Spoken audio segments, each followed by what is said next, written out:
at midfield. The Vestal Golden Bears, Jim, and the UE Tigers rely primarily on a running game, and no doubt with the very wet conditions tonight, that'll be just about extensively what we'll be seeing in this ball game. This is going to be tough to put the ball up, because as the game goes on, the ball will get heavy, it will get wet, and so the running game is to the offensive team's advantage. Frank Myers, the quarterback for the Golden Bears, a handoff straight ahead, and there's a flag thrown after the tackle is made.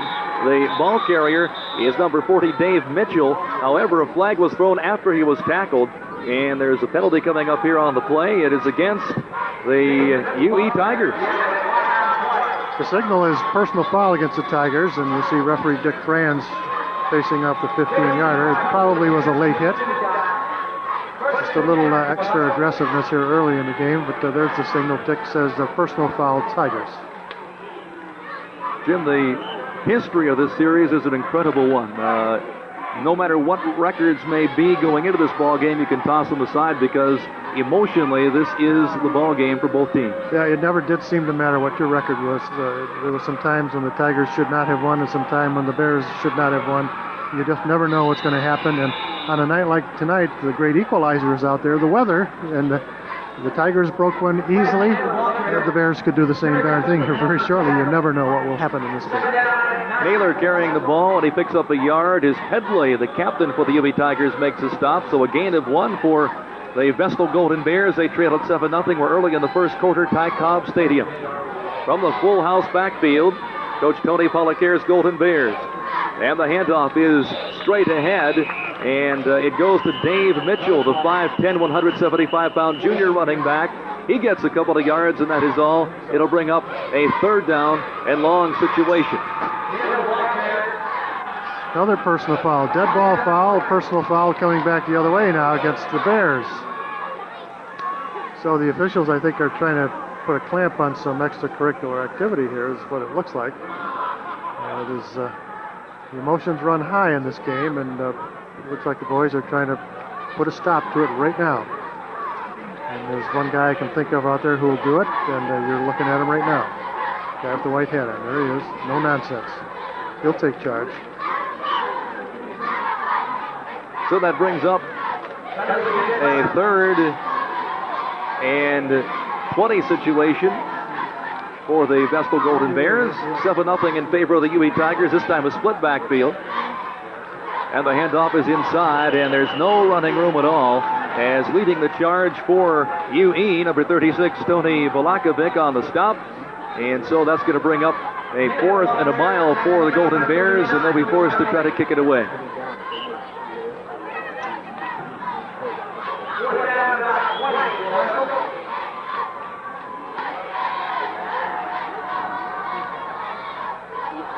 Vestal has number 14, Craig Whitehouse, the punter. He's a senior, 5'11", 175. Back for UE, number 21 is Jarvis Shields. Number 81 is Ben Prussia. The punter will be standing at his own 43-yard line. That was a good one, and he gets it away. Angling it for the right sideline. It bounds down and out of bounds along the far side of the football field. And that'll bring up a 1st down and 10 situation from the UE 10-yard line. That kick looked reminiscent of some of the sports we've seen coming from Australia. It looked like a little Australian kick, Australian football. I wonder if, in fact, he's an exchange student. He's got a name, his name is Whitehouse. I'm wondering if he's an exchange student. That's what it looked like to me. So the Tigers are deep in their own territory. They're going to work using the wishbone offense. The handoff is straight ahead for little or no gain. And as they unpile, the ball carrier was actually Paul Norris, who was able to pick up perhaps a half yard, and that's all. So Norris I'll give him a yard on the play, 2nd and 9 from the 12-yard line of the Tigers. 8:15 to go first quarter, 7-0. As UE capitalizing on a fumble near midfield, able to move it in on the first play from the line of scrimmage for the Tigers. They're up 7-0. The keeper, or we should say the handoff, going to number 5, and that is Norris, and Norris gets it back over his 40 and near the 45-yard line before he is hauled down. They've got some great speed in that backfield with Norris and Shields. They can really fly. Those big kids up front for the Tigers can open up a little hole, and they'll get through there in a hurry. Rekovitz, the man who made the stop for the Golden Bears, they spot the ball with a first down situation now across the 40 at the 41-yard line. There you see the replay, and you see how wet the field is, sliding about 3 or 4 more extra yards. And the handoff goes to Norris. He tries left tackle, gets a couple, as he got the handoff from quarterback Chris Waters. Schaefer in on the stop for the Golden Bears, and to pick up of a couple of more. So it'll be second down. And 8 to go. He'll just return. They run the option left. And the quick flip. And that's Adamson. And Adamson turning, able to get it across midfield down to the Golden Bears 47 before he is hauled down. So Dave Adamson with the quick pitch left. I don't know. I know. And the Tigers moving the ball on the ground here with 7:13 left in quarter number 1. That's good enough for a first down. You see them operate from the wishbone. Hand off again to Adamson. Similar play. He has another first down as he moves it to the 36-yard line. That's another first down for the Tigers, too. They seem to be running at will. They know something up front in that Vestal defensive wall. They're going right through there seemingly at will. And one of the Golden Bears is shaken up, and you see him being attended to on the field at the 36-yard line. That wishbone is a very difficult offense to stop. Ball control offense, and on a night like this, although it's difficult to stop, it also can be a high hazard type offense, Jim, because you have a lot of flips and pitches and handoffs and a lot of action in that backfield. Yeah, it puts the pressure on the defense because they have to react and read the misdirection that's going on, and I think that perhaps has Vestal confused right now. Misdirection plays and get the defense going one direction, and these quick backs like Norris, Adamson, and Shields coming through those holes have left that Vestal defensive line grasping at shadows, and the linebackers and defensive backs have to make the tackles. Injured player was Lloyd Morris, number 35 of the Bears. Looks to be okay. So it's first down and 10 for UE. This time they run the option right, plenty of room. And it is number 5, and that is Norris. And Norris for a touchdown. Paul Norris able to score again. And the Tigers have moved to the 13-0 advantage. So that option off the wishbone has capitalized for a couple of scores here early. And Norris with a long run, a 36-yard race for the TD. As you see him just outdistance everybody. So the Tigers score from way out, 37 the first time, and now 36. They advanced all the way down the field on strictly on the ground, and very quick backs tonight. Now the try for the extra point. Ed Mager off a Laposky hold. The left-footed kick is up, and it's good. And with 6:41 to go in the opening quarter, it is 14-0 in favor of the UE Tigers.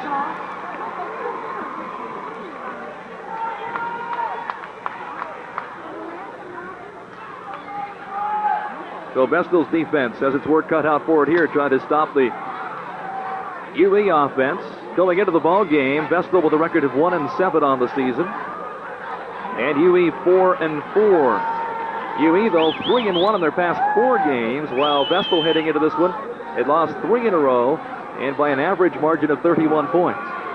Yeah, it looks like that Vestal defense has been having its problems all year long. They don't seem to be able to stop the opponent's offenses, and they've been allowing just so many points that seems to be a major factor in their decline this year. They just cannot stop the opponents. Mager with a kick. It's picked up by Mike Canfield, number 87. Canfield nearing the 20, and he is knocked down. It'll be first and 10 for the Golden Bears, as leading the charge for the UB Tigers was number 62. That's Sean Ullman. With coverage downfield. Well, they stopped the Bears just inside or just around the 20-yard line. That's pretty good kickoff coverage. And keep the opponents down there in a high school football game. That's good kick coverage. And just to the left of where the ball is going to be put in play, a very shiny spot on your screen, right above where that left end is setting up, is a very, very difficult portion of the field where the footing is very, very slippery. They have wing right, number 32, Scott Langevin. 33, we should say. And the handoff is straight ahead. And some running room. Good enough for a first down to the 36. Another flag is thrown. The runner was Dave Mitchell for the Golden Bears. And a flag thrown at the scene of the tackle. And a late hit will take 15 more yards. So both teams continue to make mistakes. They're right up the middle. You'll see the late hit come in. Runner is down, and boom, there's another one. 15 yards. 64's got the helmet in there. Not only is he late, but he's got a little extra equipment being used. 15-yard penalty.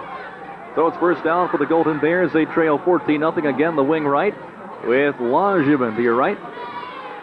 And the handoff to Mitchell. Mitchell trying to turn the corner, and he's still on his feet along the far sideline. The only problem with this out of bounds. That was not Mitchell, going but to, Brad Naylor, number 42, pushed out along the Golden Bears bench area. The ones two now. And Steve Earle, the man to push him out of bounds along that sideline. Naylor showed some good speed that time on that sideline. He just ran out of playing field. Unfortunately, the sideline cut him off, but he was really burning around that side. Pickup of 9 on the play. It's 2nd down and 1 for the Golden Bears. Now they've got their running attack moving. See number 80, Rakovic, splitting wide right. They fake the handoff to the first man through. It's a give to the second man on the dive play. That's good enough for the first down. As they unpile Naylor, the running back.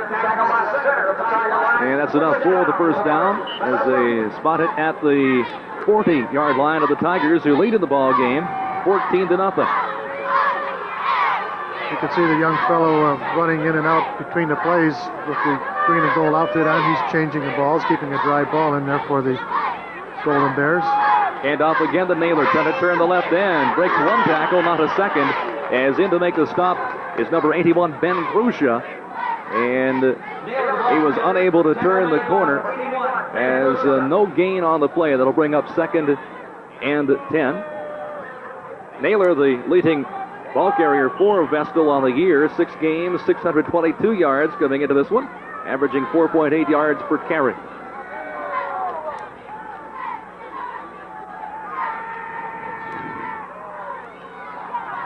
And again, the handoff this time to Mitchell, and Mitchell gets a couple, and that's about it. And the stop on the play was made by number 82, Dave Mihalik.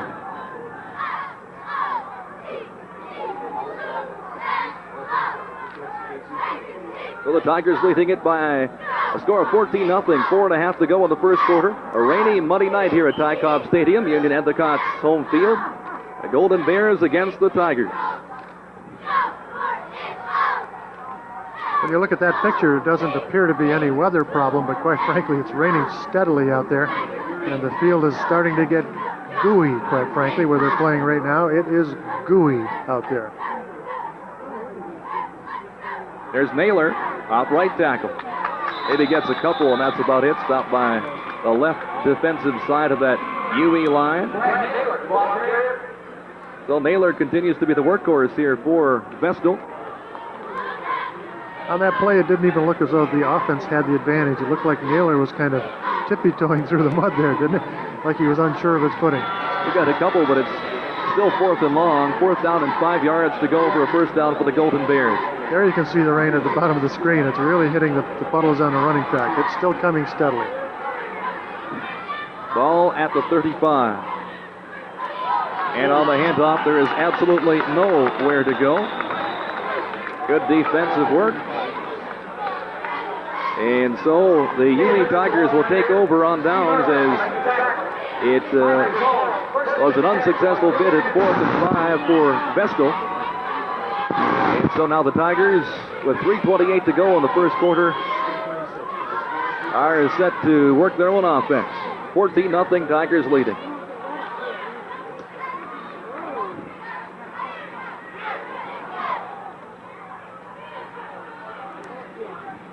Quick flip right, and turning the corner for UE is Jarvis Shields, still on his feet. And then tackled right in front of the UE Tiger bench. Getting over to make the hit for Vestal, number 21, Josh Patton. But not before. It's enough for the first down. And they'll move the sticks for the first down and set the ball at the UE Tiger 41-yard line. Here comes the Tigers. Shields was hit several times on that play, Raj, and had great balance. They just couldn't take it down.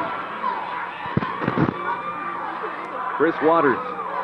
Hand off again to number 21, Jarvis Shields. And Shields is hemmed in and then tackled from behind again by Josh Patton from the defensive backfield of the Golden Bears. And UE's offense continues to grind it out. Another first down for the Tigers, and they'll move the sticks once again. They spot the ball inside the Golden Bears half of the football field at the 46.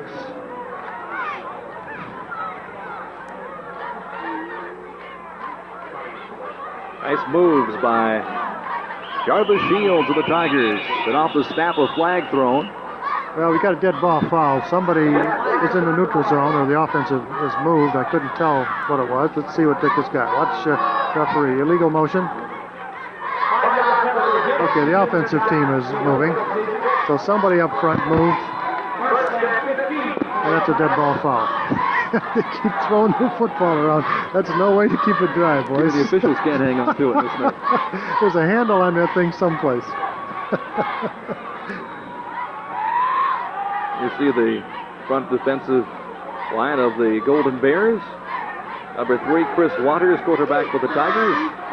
As they break, huddle, and get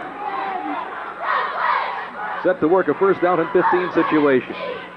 Handoff on the dive goes to Paul Norris. Norris gets a couple, and that's it.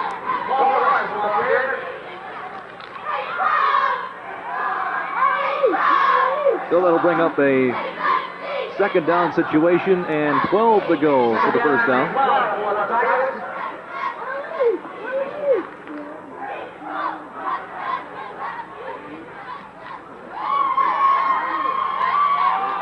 See the official toweling off the football with the rain continuing to fall. From the wishbone. They want to throw. First time tonight. It's long and incomplete. So the Tigers elect to go up top, and number 87, Mike Tittick, was well covered, and the pass was about 10 yards overthrown. So that'll bring up third and long. It was overthrown, and I think Tittick was looking for something else. He looked over his shoulder a little early, and then the ball was lofted, and I'm not sure if he had good communication on that one. I was wondering if sooner or later they're going to put one up in the air because those defenses were in very, very tight. Third and 12, option right. It's a flip to Jarvis Shields. Shields turns the corner and bumped out of bounds. And it's going to be short of the first down as he's knocked out of bounds at the 40-yard line. He had to get just about to the 35 of the Golden Bears for the first down, so it's fourth, and we'll call it 4 to go for the first down. Looks like the Golden Bears have adjusted a bit anyhow, Jim, to the pitches right and left by the quarterback, Chris Waters, off the option on the wishbone. Yeah, they're coming up a little quicker. But one of the things that they haven't been doing well all year is making tackles. Now, right through the hole, and he's gone again. Shields again. Touchdown for Jarvis Shields. Well, we thought they were making the adjustment, and then Shields proves us wrong. And the UE Tigers have moved to a 20-0 lead, and again a long scoring run. 39 yards. 39 yards by Jarvis Shields. 37 yards, 36 yards, and 39 yards. So the Tigers have the big artillery out tonight, not the long passes, but the long runs. Quick hitters, here it comes again. Shields goes to the right side, very quickly through the hole, and I don't think anybody touches him. Look at, well, there's one hand. One hand. Now he's following Norris, so gets a good block, breaks to the outside, and nobody touches him after that. One hand on him, and he is gone. 39 yards, touchdown. As the UE Tigers try the point after, the snap is fumbled, and they're unable to convert as they end up covering up the ball back at the 25-yard line. So it is still 20-0 in favor of the UE Tigers, and some long runs have put the Golden Bears at a deep hole here early in the football game. That was an interesting angle on that replay. Not only a replay, but a slow-mo replay. That was pretty. That was pretty. I didn't realize how little contact was made with him. One player, number 80, got one hand. Lee Reykjavik got one hand on him, and it just slipped off probably with a muddy thigh pad. He couldn't even get a hand on him, and he was gone. Touchdown.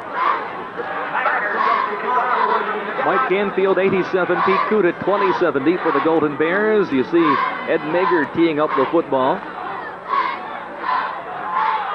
We have a minute 12 remaining in the first quarter at Ty Cobb Stadium.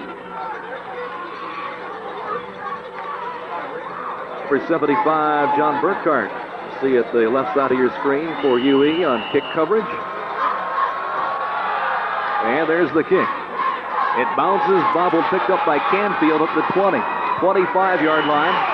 And he is covered by Burkhart, the man who saw on your screen near the kicker, Mager. And it's 1st and 10 for the Golden Bears with 1:06 to go in the quarter. Well, the Bears on their 26. That's a little better field position than they had last time. I was just talking about the rain just a couple of minutes ago. It has stopped. It has stopped now, although the field is still very, very wet. It's been a strange day. About 20 minutes before game time, it was pouring down here. It was raining so hard you could hardly see the field. It's been just one of those days. Delightful night right now, very comfortable. Very mild tonight, unlike a November evening. They stick with a dive play as quarterback Frank Meyer hands it off. Mitchell, the ball carrier. And you see 74 leading the way for Vestal. He is Drew Perry, their offensive lineman. They pick up on the play of 2 yards. It's 2nd down, 8 to go for the first down. Here come the Golden Bears.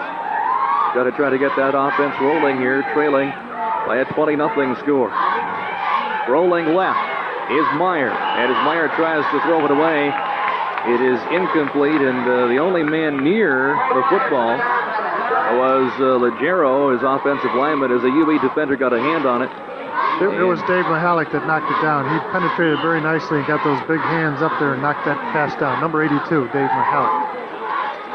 So the UE defense playing it well, and that brings up 3rd down, 8 to go for the first down for the Golden Bears.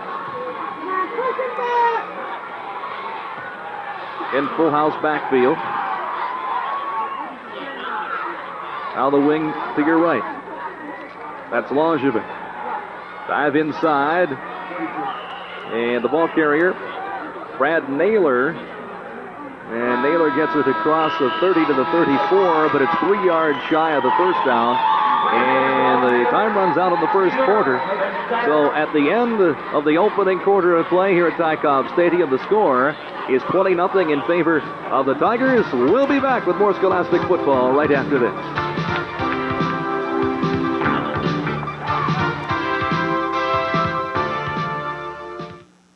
Imagine entering your home through dramatic peach tree doors. Imagine brightening your home with exquisite peach tree windows. Then accenting it with peach tree swinging patio doors and sliding patio doors. Peachtree insulated windows and doors are more beautiful in line, more beautiful in every detail. Next time, add something special to your home. Peachtree windows and doors. See all these products at our showroom.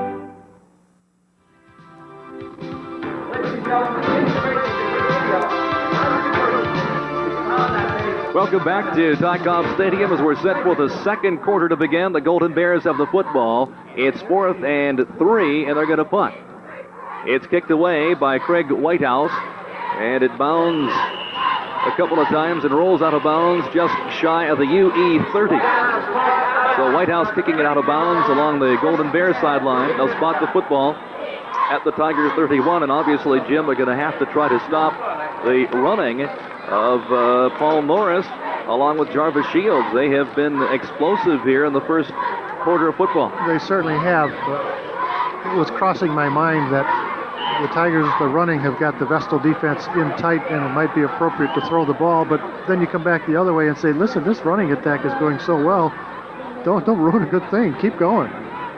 just keep blocking up front well like you're doing and let these kids run. And anytime you get around the 35, 36, or 37-yard line, look out because you call that play that goes for TD. And there's a keeper by quarterback Chris Waters, and Waters finds a big opening. And finally, he is hauled down by number 80, Lee Rankovich, but not before he gets more than enough for the first down, crossing midfield to the 44 of the Golden Bears. So he elected not to hand it off that time, and Waters on a long gain on the keeper. All the UE backs are breaking long ones. Had they been around the 30-yard line, he might have had a touchdown for himself.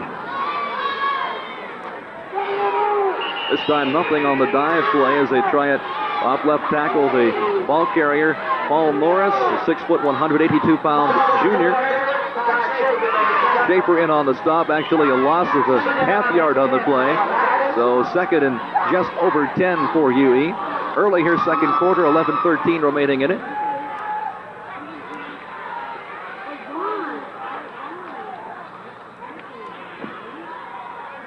Option right, deep handoff to Adamson, and a good defensive play coming up to make the stop. Josh Patton, number 21 for the Golden Bears. He diagnosed that perfectly, and there was nowhere to go. And so another loss on that pitch right, and the ball ends up back near midfield.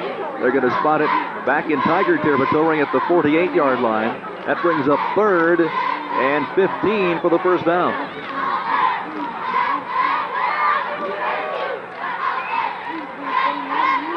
They keep it on the ground. Adamson cutting off right tackle. And again, Patton coming up to make the stick. The ball brought over the 50 to the 48-yard line before he stopped. It's going to be well short of the first down, and the Tigers punting team will come on. That was Shields on the carry. That was Shields, 21 coming out of there. Adamson's over here. That was Jarvis. So Jarvis Shields, number 21, the man with the ball. Mike Tiddick is the kicker for the Tigers. He usually does a pretty good job. Interesting thing in high school football, though, as well as some of these kids kick, it all starts with a snap. And if you get a good snap from the center, like that one, that was a good snap, he's got time to kick. Kickers away nicely. And a fair catch is signaled for and grabbed by Lee Rankovich. And it'll be first down and 10 for the Golden Bears. And they'll spot the ball at the 20-yard line. See where they end up putting it.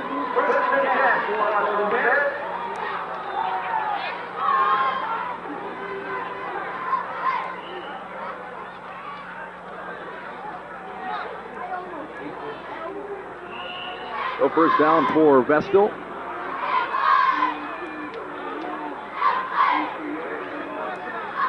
One of the players has got a little equipment problem, and referee Dick Franz is trying to straighten out a shoulder pad strap or something like that. The rules provide for a short timeout. Always got a pad inside his helmet that they're working on. If they can fix it on the field, they'll take care of it. Otherwise, you have to get a substitute in there. Safety is the name of the game, and you want to make sure that the student athletes play with the proper equipment. And that's what Dick Franz is taking the time to make sure that everything is proper. We don't want anybody to take a risk of injury.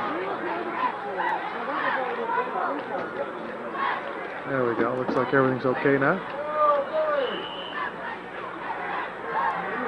So the ball at the 15. And the Tiger defense goes to work. 9:42 to go in the second quarter, and a score of 20-0 in favor of UE. Vestal's number 11, Frank Myers.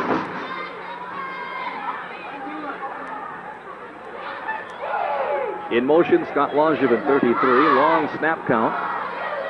The handoff inside, a fumble. The ball's loose, but it's covered up by the Golden Bears. Diving on it, number 42, Brad Naylor. So Naylor pouncing on the loose ball off the fumble from Mitchell, and the Golden Bears retain possession. A gain of 4 on the play. It's 2nd and 6 for Vestal. I think the umpire had ruled that the ball was dead, and even though it squirted out, that it wasn't going to change hands. Big Don Redenberg in there, the umpire. And off over left tackle. Maybe a pickup of a yard or two, and that's it.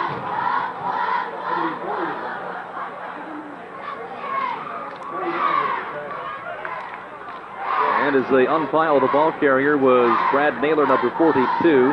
In on the stop was number 39, Bill Carlini for the UB Tigers.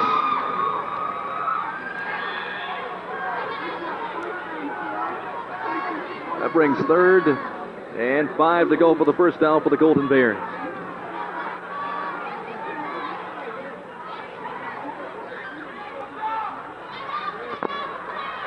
And the handoff off left tackle it goes, and it is short of the first down, maybe a gain of 1, that's it. And so Vestal will be forced to try to kick it away. Naylor gains a yard.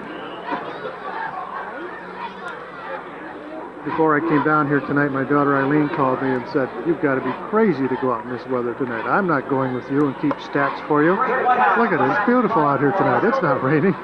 Rain has stopped, and She's probably sitting home on the couch wishing she was down here at the football game.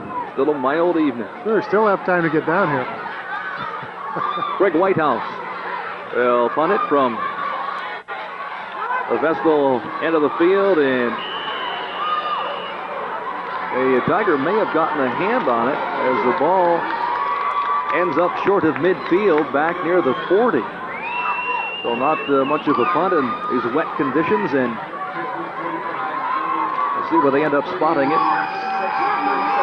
Well, no question that defensive pressure on the kicker made him alter the flight of that ball.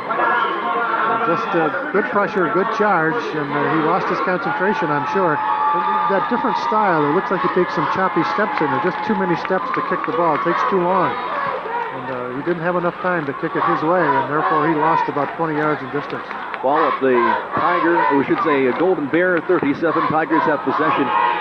And somebody jumps the gun. Looked like the left offensive side of the UE Tigers. Yeah, you'll see a 5-yard penalty coming back for the Tigers. You'll see illegal motion, illegal procedure. Dead ball foul.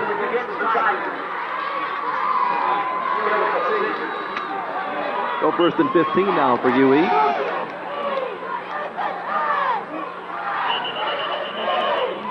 Well, the ball was kicked out of bounds, and this is a dead ball foul, so this should go on the snap. That's what all the whistle is about. The clock will start with a snap.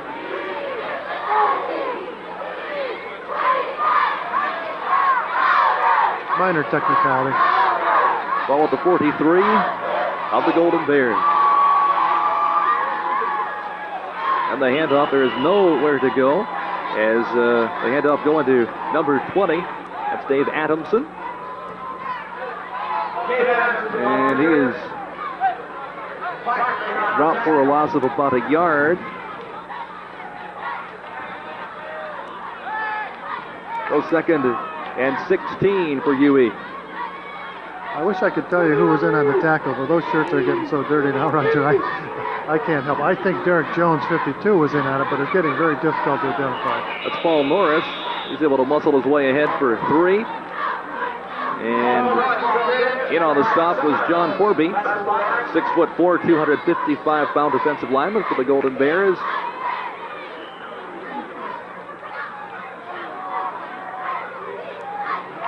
And that sets up a 3rd down and 12 situation. We'll see if the Tigers will put it up in the air. They've thrown just once. We'll see what they do here. And there's the whistle. Well, another neutral zone violation. Let's see what we got, offense or defense.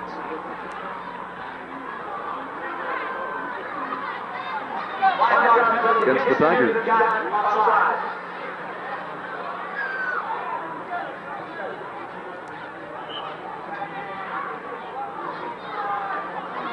Well, somebody moved. Somebody moved. It's not offside. I haven't been offside in high school football for 10 years. That rule's been changed. I've been working on the PA man here for that long. He just won't change either. 3rd and 18. Now they want to throw. Down the middle. It's complete. It's Prussia. And Prussia is tackled downfield by Pete Kuda, but not before he gets more than enough for the first down. And they'll spot it near the 20-yard line. Well, again, they had that defense in tight, and just a quick opener across the middle by Prussia, number 81. He's got good hands. Here comes that play. Now watch this play. Waters, number 3, is the quarterback. Now the quick flip. And nowhere to go as they try to get around right end. That was Jarvis Shields, but good defensive play by the Golden Bears.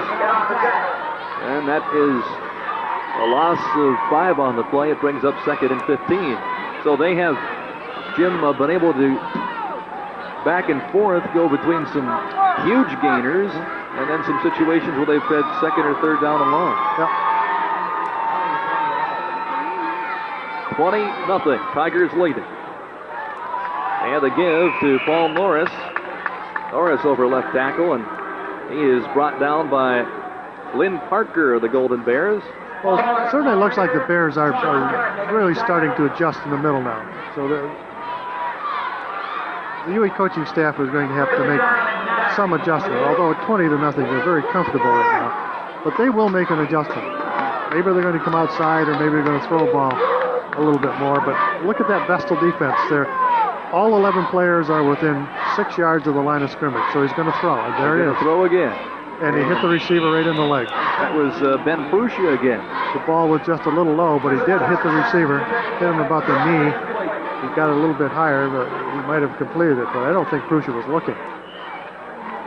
But all the defensive players were within 6 yards of the line of scrimmage, so that was a real perfect setup for throwing that quick pass, and the Waters just didn't quite deliver the ball well enough to catch.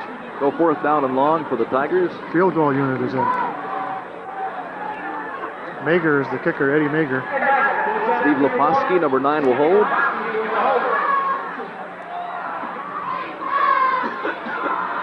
.431 remaining in the 2nd quarter. And they kick a low-line drive, and it's short and wide right. 32-yard attempt. That is no good, and so the Golden Bears will take over, trailing in the ball game 20-0. Well, the Tigers will pick up 12 yards on that. The ball went into the end zone for a touchback, so the ball will be put in play on the 20. So it's not a bad deal. They didn't get the 3 points, but they pick up 12 and have the Bears pinned down 80 yards from their own goal line again. You see the UE defense. They have played tough tonight.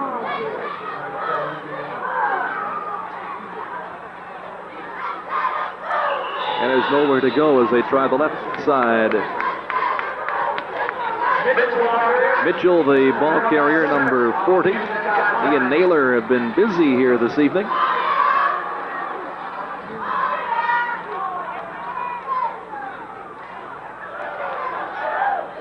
So the Tigers working on that shutout, 20-0 with 4 minutes to go. 2nd quarter of play, Ty Cobb Stadium. Frank Meyer wants to throw. He gets some pressure. Scrambles away. Gets it back near the 30. And then finally is hauled down by the captain for the UE Tigers, Kerry Pedley, number 7. So Meyer had some heat, able to scramble out of that pocket and move it upfield. Not enough for the first down, but he is able to make it now 3rd and 3 for the Golden Bears. Coming across that midfield section, he was really splishing and splashing coming through there. So that footing looks like it's really treacherous out there. Really a tough night, although it's not raining right now. It's quite comfortable. All the umbrellas are down, and everybody looks very comfortable. The footing is awful out there. Ball is at the 37-yard line of the Golden Bears, and there's a whistle as they try to get set. Somebody's in the neutral zone again. The flag comes from the linesman. Encroachment on the neutral zone by the offense. 5 yards. Encroachment.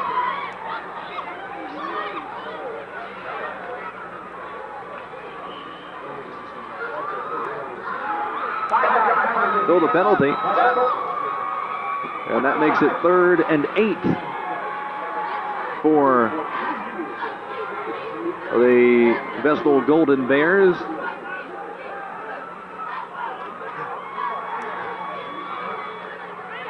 You see the wing left.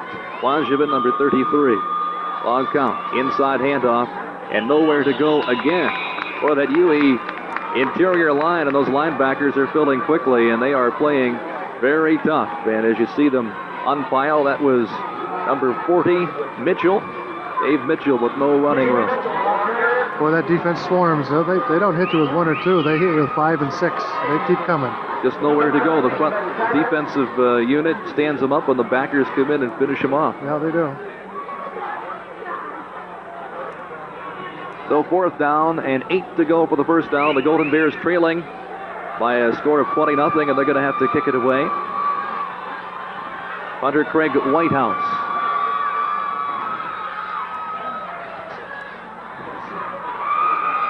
He gets it high, and it bounds down short of midfield, and it'll be in play at the Golden Bear 47-yard line.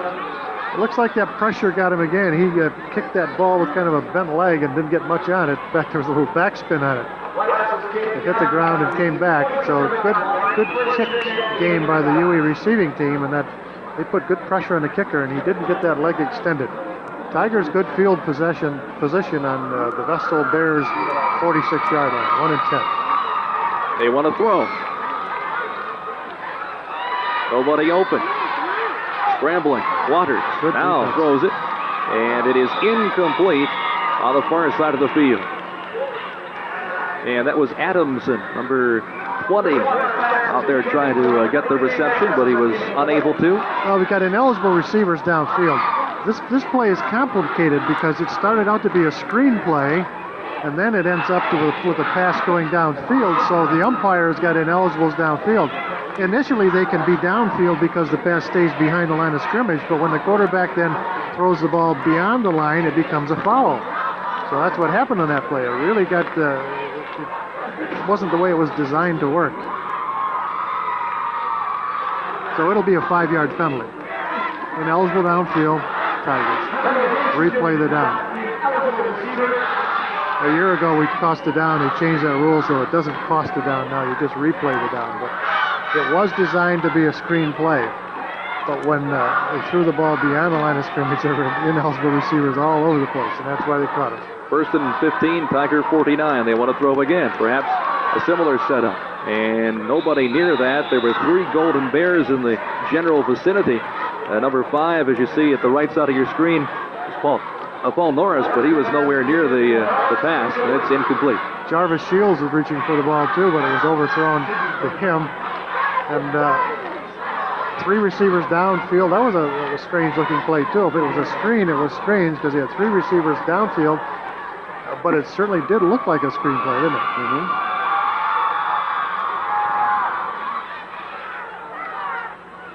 Almost fumbled the snap. They run the option left. Adamson trying to turn the corner. And he is bumped out of bounds. In on the stop for Vestal, Pete Kuda, number 27. And he gets it back near the 50, actually about the 49. And it's going to be 3rd down. Well, the Bears doing a good job of defense this series. Doing very well. Maybe it's because it stopped raining. What do you think? Might be. They're not mudders. Might be. That's a poor joke. Wish I hadn't said that. The rain has stopped, but the field, as you can see, is very muddy here at Ty Cobb. And 3rd and long. And up the middle, the ball carrier for the Tigers was Adamson. He gets it back right on the 50 before he's hauled down. It'll be 4th down, 14 to go for the first down, and they'll kick it away. Well, that was an excellent defensive series for the Bears now. They're going to get the ball back 1 minute and 2 seconds to go in the first half, and they will get the ball back with time to run a couple more plays here in the first half, and I wouldn't be a bit surprised if they put it up in the air. 1:02 remaining, 2nd quarter. Tigers with 3 long runs, including capitalizing on a fumble very early in the ball game and recovering control in the Golden Bear half of the field, and then a long touchdown run, getting them on the board in the first 49 seconds of play. And then subsequently a couple other long runs, and they lead it 20-0.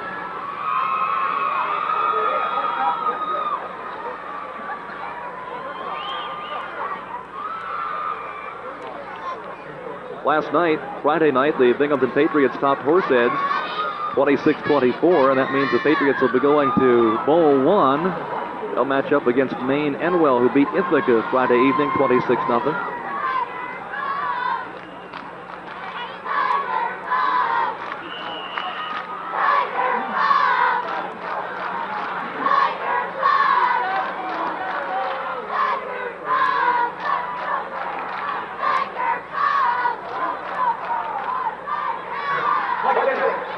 Mike Tittick will be the punter, standing at his 35-yard line.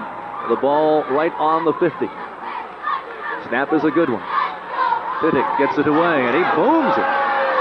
That is taken back at the 10. A fumble and a dive for the ball with 2 or 3 players converging. It looks like UE has recovered, have they? As signaling initially, Eric Hottenstein, number 26, that he had been able to pounce on the ball. We're going to see who gets possession.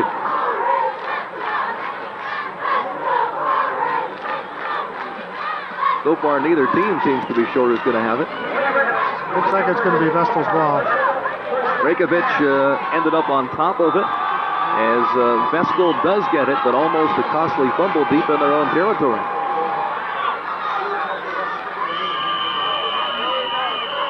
So with 45 seconds to go in the half, the UE Tigers want to call timeout and discuss their defense. That'll give us time to remind you that our broadcast being brought to you by Burt's on the Avenue at Endicott, Carpet World at Mio's, 2000 North Street, Endicott, Carlo Noci Imports, Vestal Parkway, Vestal, by Endicott Lumber and Box, Wayne Street, Endicott, Eureka Camping Center, Conklin Road, Binghamton, and by New Channels, Plaza Drive, Vestal.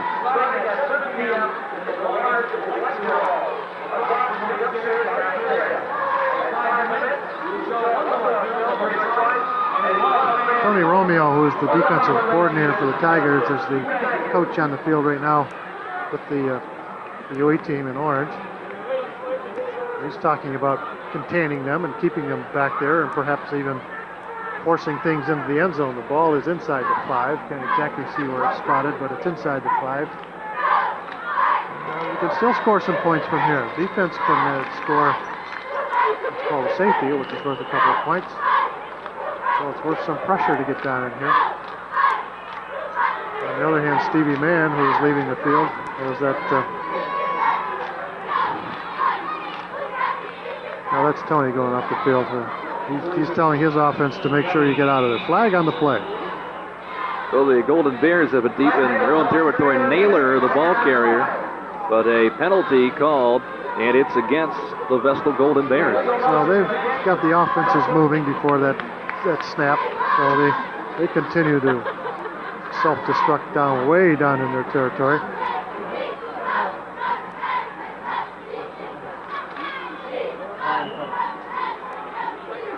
Tigers declined the penalty. There was no gain on the play. So it's 2nd and 10 from the 3-yard line. Now they move it to the 2-yard line. So actually a loss of just about a yard on that play. So UE declines the penalty, and the Golden Bears are faced with a 2nd down situation with 32 seconds to go in the half. Now the Tigers will take another timeout. They want to make sure they keep them right down in here.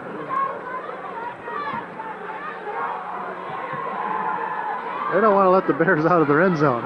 They like them down here, so they're going to put all the pressure they can. That UE defense, as we have seen tonight, is swarming defense, and when you have a defense that can play like that, obviously with a wet night like this, that's right. You never know what could happen. A fumble could result in another score here before the end of the half. We've seen both of those quarterbacks come out from underneath the center with less than a good grip on that ball, too, so you just never know. And it gets anxious down around the goal line when you're trying to get out.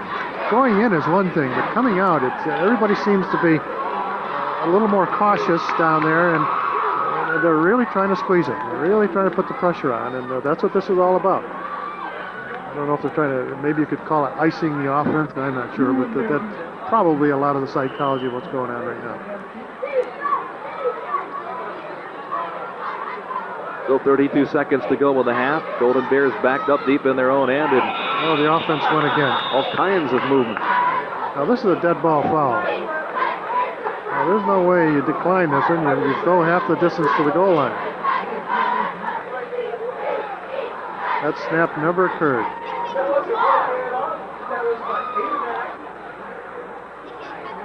Half the distance, and the clock doesn't start until the ball is snapped because we're coming out of a timeout.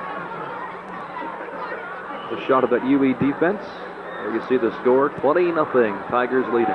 The ball is down around the 1. They're really getting deep in there. Well, they got out. Second down play. The Tigers have taken their last timeout. Mitchell, the ball carrier, with nowhere to go. So the Bears have to run one more play, and then the Tigers can't stop it again. 26 seconds left in the half, so one more play, and they have to clear the line of scrimmage. Well, actually, the quarterback could just kneel down, and as long as he won't be in the end zone. So virtually. Of course, he said that in Giant Stadium one day, didn't he? Virtually, this game is over. Virtually. Until Joe Prasarchik fumbled the ball and the Eagles beat the Giants. Forgot to kneel. My gosh, yeah. There's no handle on this football. Give me one with a handle. So it's we're coming up with the old acorns here, or chestnuts tonight, but Yogi says it's not over till it's over, so you just never know what's going to happen. It should be, but they still have to put the ball in play once more. That's what makes it a great game. So the UE defense digging in, hoping for a turnover here.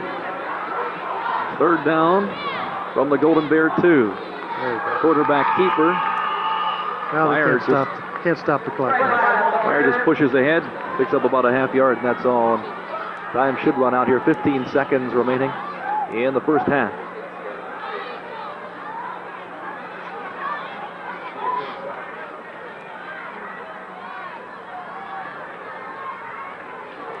Two seconds to go, and the teams will head to the dressing room. But the UE Tigers, using a dominating running game, have broken off 3 long touchdown runs.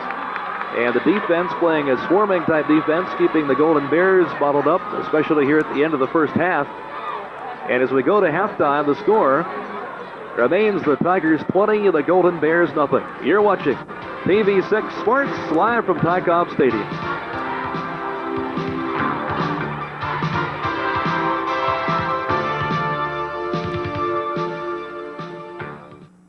Back when I was a girl, my mom had to have a note signed by my dad to apply for credit. Boy, have things changed. Unlike Mom, I don't have to wait for a husband's paycheck. And the only help I needed to get credit, I got from Bert's. With Bert's Early Shopper Plan, there's no service charge on holiday purchases and no payment until January. I shop 2 stores filled with the best the Southern Tier has to offer and enjoy the shopping freedom I've worked hard to get. Bert's is looking out for me. That's why Bert's is my kind of store. Sugar Ray Leonard, the challenger, Olympic gold medalist and 3-time world champ. Johnny Lalonde, the champion, the WBC light heavyweight who won it the hard way. The motivation, not 1 but 2 championship belts in one night and a multi-million-dollar purse. Coors Extra Gold Draft presents from Caesar's Palace, Leonard versus Lalonde. Monday, November 7th, live on pay-per-view. Call your local cable system now.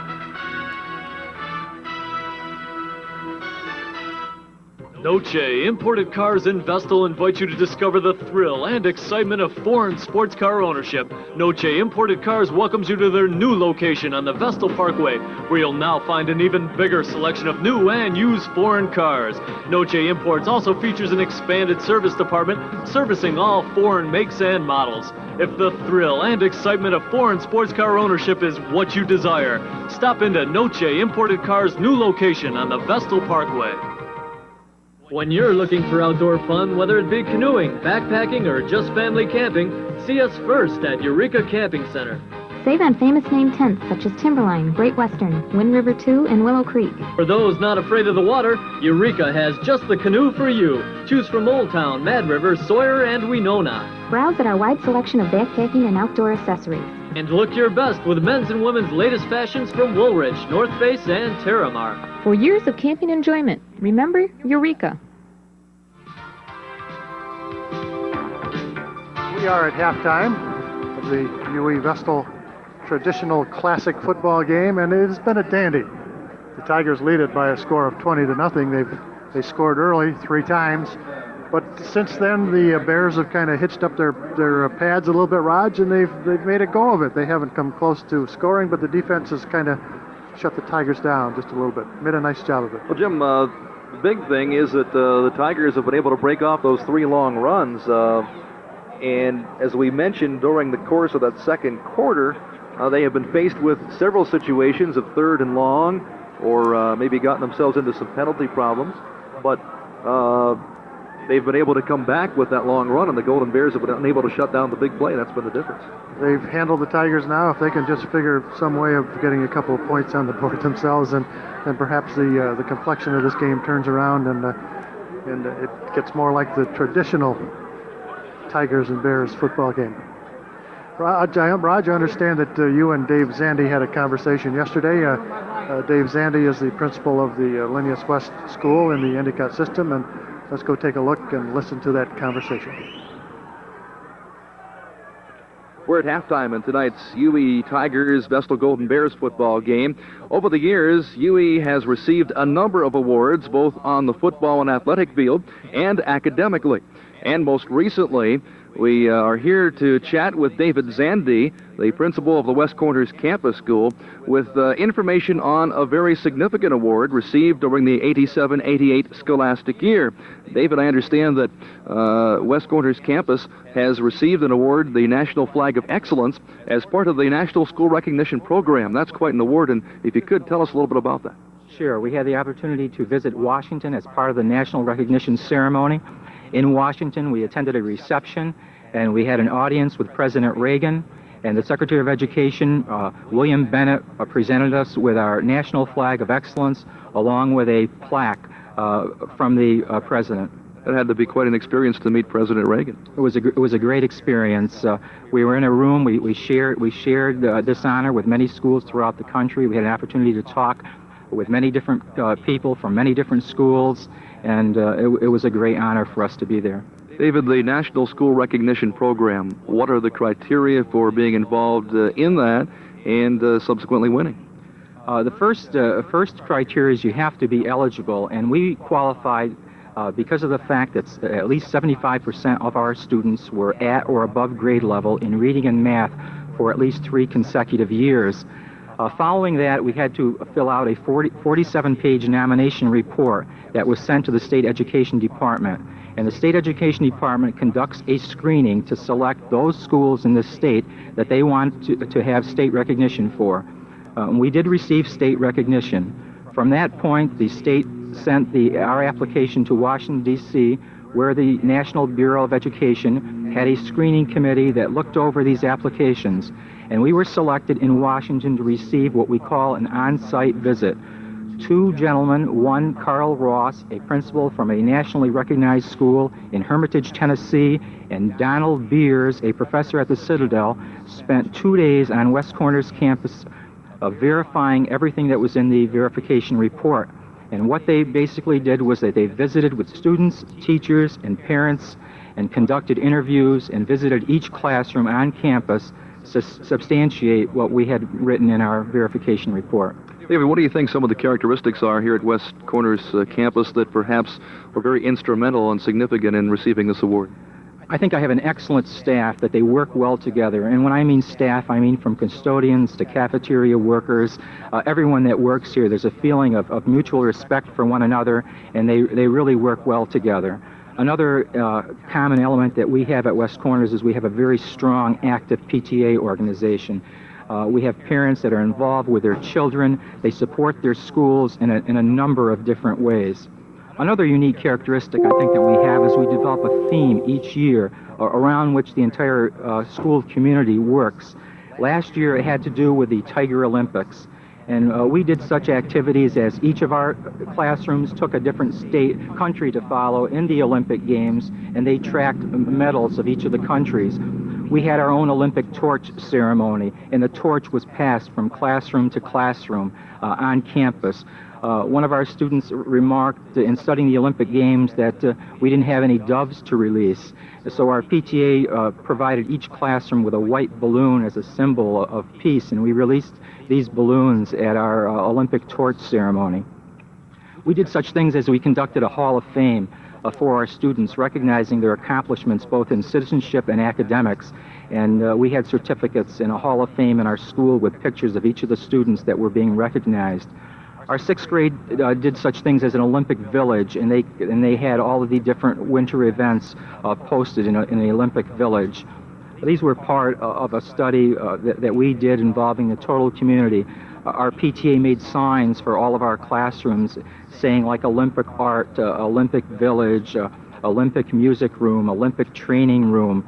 Our parents provided us with all types of written information on the countries that we were studying, pictures, slides. Many of our parents even came in and gave talks to countries that they had visited. And this was the theme that was evident when our visitors arrived, and I think that they were very impressed with the total community effort behind this theme. Well, the West Corners campus encompasses grades, what, kindergarten through? It encompasses grades K to 6. We're talking about the Linnaeus W. West School, which is composed of grades K to 3, and the Ann McGinnis School, which is composed of grades 4 to 6. Obviously, with such cooperation from parents, students, faculty, administration, it has to bode well as the youngsters get up into junior and senior high. Perhaps a very big key, obviously. It's a key for the success that they have in junior and senior high school. Yes, and one of the factors that we try to recognize in our students is that of self-esteem. We try to give our students a sense of pride in that we are Union-Endicott Tigers, a sense of pride in their schools and in their community. And we try to instill this in them by recognizing them in as many positive ways as we can. You talk about being positive. What has winning this award done for the spirit, if you will, of the overall operation here? The overall campus has taken great pride in this award, as well as the entire Union-Endicott School District. We represent one of the schools one of the elementary schools in our district, and our program is representative of the programs in all of the elementary schools. So this honor was really shared by the entire community and all the schools of our district. We have received much recognition. We've received many letters from government officials across the state. We had a special state dinner in Albany where we received a state flag and a plaque. We also had our Board of Education recognize us by presenting us with a recognition tee for our staff, presenting us with also a plaque as well as a picture of the entire staff to put in our building, which we are very proud of.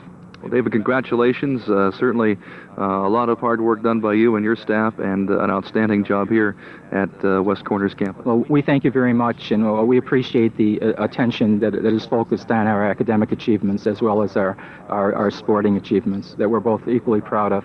Thank you. Our intermission guest has been David Zanti, principal at West Corners campus. As you can see and hear, academic excellence, athletic excellence combined here at UE schools. We'll be back right after this on Telepress TV 6. Well, we're back live at Ty Cobb Stadium for that nice talk with Dave Zandy from the UE School District. The teams have not returned to the playing field yet. Neither of the bands have taken the field tonight because I think if we got the bands on the field, they would probably be right up to their hubcaps in mud, and it was probably just prudent that they did not go on it. But we'll be back with more of the UE Vestal football in halftime right after this.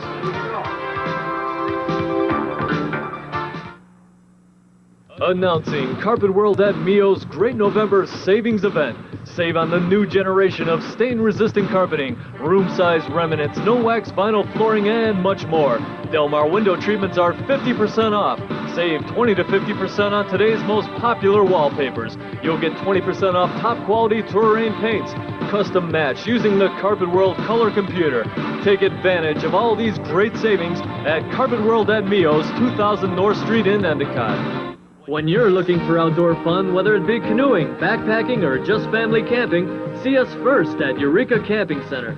Save on famous name tents such as Timberline, Great Western, Wind River 2, and Willow Creek. For those not afraid of the water, Eureka has just the canoe for you. Choose from Old Town, Mad River, Sawyer, and Winona. Browse at our wide selection of backpacking and outdoor accessories.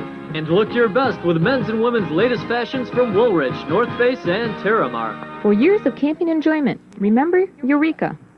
Endicott Lumber and Box now brings you something new in the Southern Tier, an incredibly comprehensive window and door showroom, where you can see for yourself how the world's best windows and doors will fit into your home. It's the largest showroom of its kind in Central New York. Over 50 window and door units on display, names like Anderson, Peachtree, and Permador, plus added features like wood siding and indoor paneling. Whether you're remodeling or building new, look for the answers here in the area's only showroom of its kind. Only at Endicott Lumber and Box, 3010 Wayne Street, 1 block off Watson Boulevard and Well. Sugar Ray Leonard, the challenger, Olympic gold medalist and 3-time world champ. Donnie Lalonde, the champion. The WBC light heavyweight who won it the hard way. The motivation. Not one, but 2 championship belts in one night. And a multi-million-dollar purse. Coors Extra Gold Draft presents from Caesar's Palace. Leonard versus Lalonde. Monday, November 7th, live on pay-per-view. Call your local cable system now.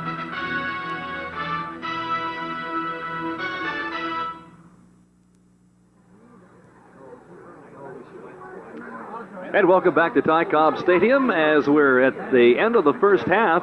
And the score, the UB Tigers 20, the Vestal Golden Bears nothing. In boys soccer action on Friday, Section 4 title won by Vestal. They topped the UB 2-0. A match played at Broome Community College. Vestal in boys soccer 20-0. And their coach, Jim, George Herrick, 347 career victories. So quite an accomplishment both by the Vestal boys soccer team this year and by their coach for his career, 347 wins. Wow, that's outstanding. And best of luck to that soccer team as they go on into sectional or intersectional play now. They are the Section 4 champions, going on their en route to a state championship, possibly. Well, Jim, as we were talking about, 3 big plays getting the Tigers on the board, and a miscue by the Golden Bears in the first minute really, I guess, has kind of set the stage for this football game because the Tigers were able to get the ball in good field position after recovering a fumble, and Jarvis Shields scampers 37 yards in. The PAT from Ed Mager was good, and at the 49-second mark, all of a sudden the Tigers were up 7-0, and bang, if the Golden Bears had hoped to get any momentum going here at Ty Cobb Stadium, the Tigers' home field, it really kind of took the wind out of their sails in the first minute. Yeah, it sure did. The roof fell right in. The Bears won the toss, which is psychologically a great thing because you have your choice of kicking, receiving, or defending a goal, or deferring your choice till the second half. Now, that's a great advantage, or it can be on a night like tonight with rain and a poor field. So they decided to receive. They said, we've got the ball. We want the ball. We want to control this situation. They received the kickoff, got into a decent position, and fumbled the ball on the first play, and the Tigers scored. So they got, like you say, they got in a hole right off the bat, and the Tigers scored, and it was 7-0, and they've been reeling ever since, although the defense has made a little bit of a comeback. We'll be back with more halftime information about the Tigers and the Bears when we come back from this commercial break.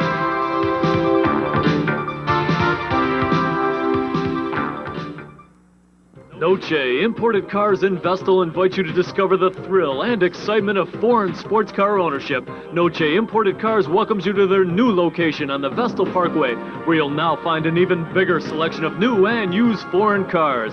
Noche Imports also features an expanded service department servicing all foreign makes and models. If the thrill and excitement of foreign sports car ownership is what you desire, stop into Noche Imported Cars' new location on the Vestal Parkway. Back when I was a girl, my mom had to have a note signed by my dad to apply for credit. Boy, have things changed. Unlike Mom, I don't have to wait for a husband's paycheck. And the only help I needed to get credit, I got from Bert's. With Bert's Early Shopper Plan, there's no service charge on holiday purchases and no payment until January. I shop 2 stores filled with the best the Southern Tier has to offer and enjoy the shopping freedom I've worked hard to get. Bert's is looking out for me. That's why Bert's is my kind of store. Announcing Carpet World at Mio's Great November Savings Event. Save on the new generation of stain-resistant carpeting, room-size remnants, no-wax vinyl flooring, and much more. Delmar window treatments are 50% off. Save 20 to 50% on today's most popular wallpapers. You'll get 20% off top-quality Touraine paints. Custom match using the Carpet World color computer. Take advantage of all these great savings at Carpet World at Mio's, 2000 North Street in Endicott.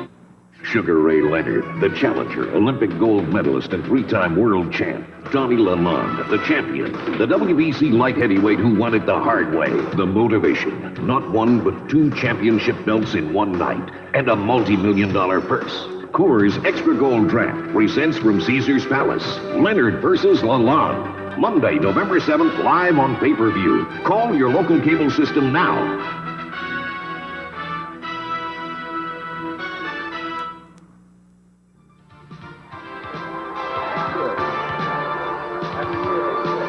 And welcome back to Tykov Stadium as we're awaiting the return of the football teams from the locker rooms at the end of the first half. Here come the Golden Bears out of their dressing room. The Tigers have yet to emerge. We mentioned the long touchdown run by Jarvis Shields, 37-yard scamper at 49 seconds into the football game. And following that up a bit later, Paul Norris, a 36-yard run. The point after also good by Ed Mager. That made it 14-0. Then Jarvis Shields, a 39-yard run. And the PAT unsuccessful. But that made it 20-0, and that's where it stands. So touchdown runs of 37, 36, and 39 yards for the Tigers using the wishbone offense. And the big plays have been the difference here as they lead it 20-0. So UE using the ground game superbly. And Vestal has only thrown once or twice, that's about it, and they have really just not had that much success with the ground game, although they did play a much stronger second quarter. The defense shored up. They seem to shut down those quick-hitting slants that were so successful in the early going. Apparently some defensive adjustments have been made. I'm sure they really worked on it at halftime, but then of course so have the Tigers. It'll be interesting to see what adjustments each team has made. As we get ready to start this second half, the Tigers are coming on the field right now. There were several nice runs. Chris Waters ripped off about a 35-yarder right in the middle of the field, midway in the second period. And also had, we just had commented about the Vestal defense all being within 6 yards of the ball, and Waters threw a forward pass to Ben Prussia all by himself, and he hit him at about the knee. That's pretty tough to catch a pass on your knee. Or the Tigers might have had another one. So the Tigers are in control. The Bears initially were their own worst enemy defensively, but they came to play, and they, as we predicted, showed up for the second half, and they'll give it a good try here. And what remains to be seen is what adjustments they have made for the second half. They will be good ones, I am sure. Of course, the Tigers coached by Fran Angeline and Tony Pollock here, the head coach of the Vestal Golden Bears. You see a shot of the Tigers loosening up, doing some stretching here. Still quite mild this evening. The rain has stopped, but the field is starting to get torn up a bit, starting to get muddy down in the center area. See the crowd with the rain gear in various forms.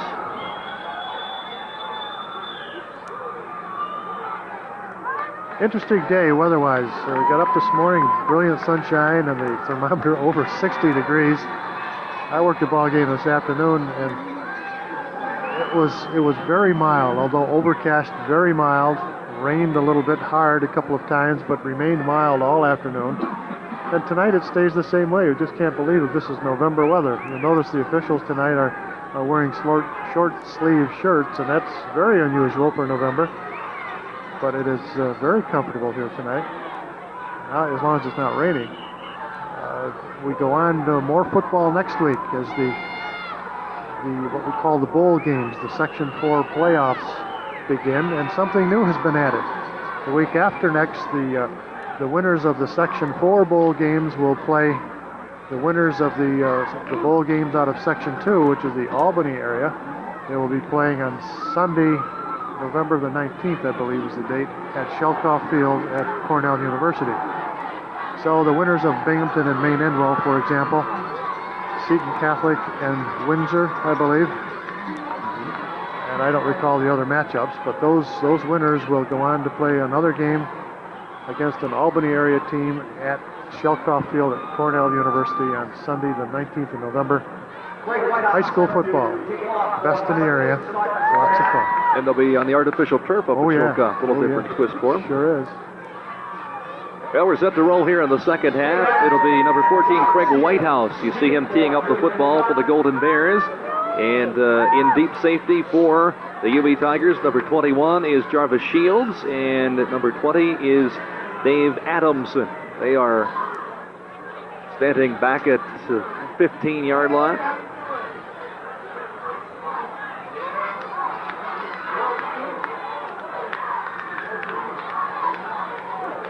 Craig Whitehouse waiting for the signal to get the second half underway.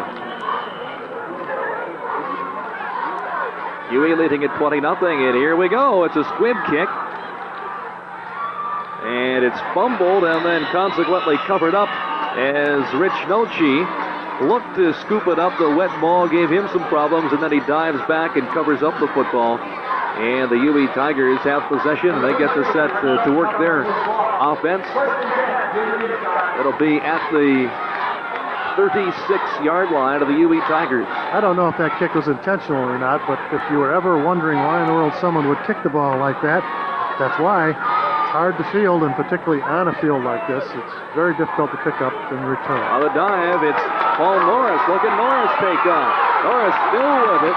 He rambles down to the 30, the 25, the 20, and finally hauled out of bounds at the 19-yard line. Make that the 15-yard line where he's finally bumped out. So Paul Norris with a big hole opening up, and he took off to the races. So the Tigers running game coming out and up with a big one.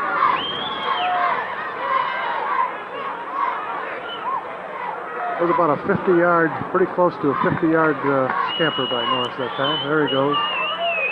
Great runner. 50-yard advance for Norris. This time the quarterback keeping, Chris Waters. Waters gets it down to the 10-yard line.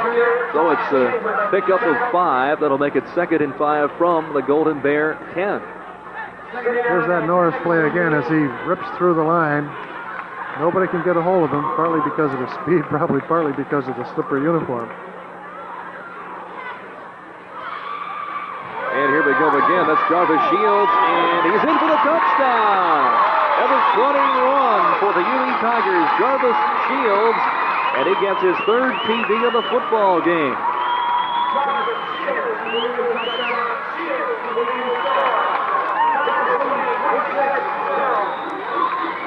So that makes it 26-0.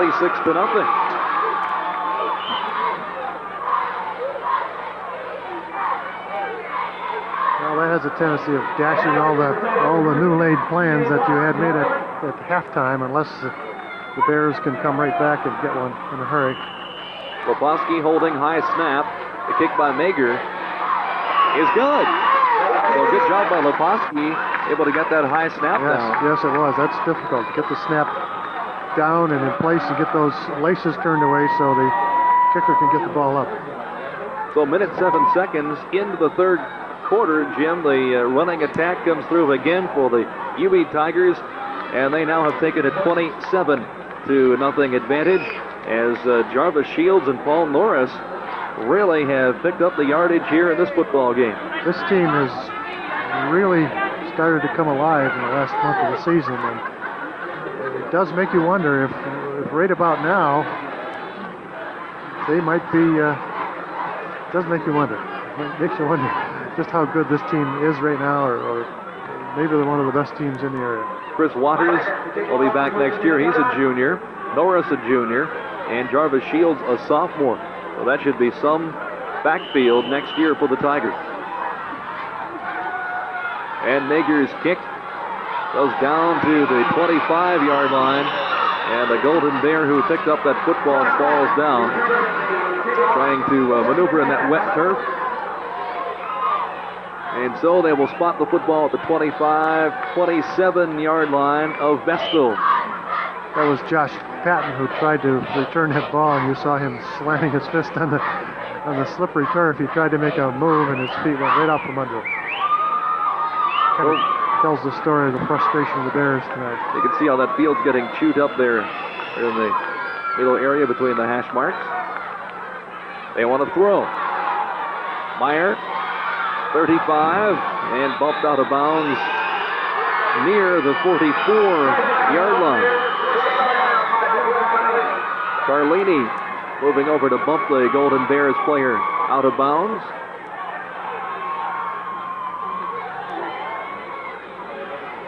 And we'll see where they end up spotting the football. That's the second time Meyer has made a dash down the sideline. He's quick. There he goes. No one to pass to. He tucks it under his arm and he goes. And the only thing that may have been a clip on that play too, as you see the replay.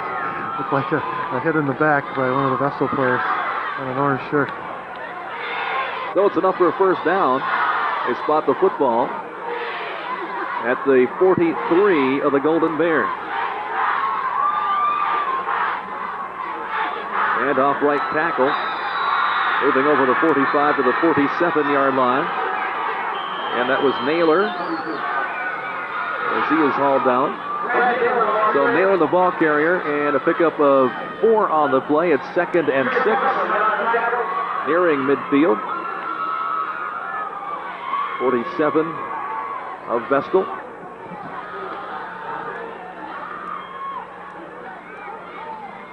Frank Meyer, 5'11" senior for Vestal. Wing right. And the dive.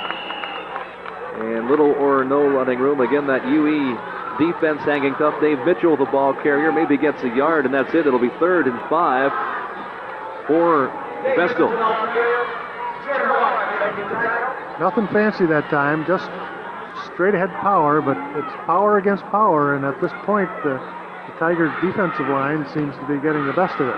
Horn made the stop on the play for the Tigers.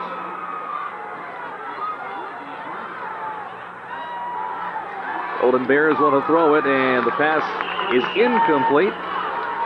So it's going to bring up 4th and 5 now for Vestal as they try to go to the air. Well, that ball, when it gets wet like this, it gets heavy, it gets tough to kick, and very difficult to throw. Yeah, leather football just gets heavier and heavier. It doesn't matter. You can wipe them off, and it doesn't matter. They just keep getting heavier and heavier, and it makes you wonder how in the world some of these players can do anything with them.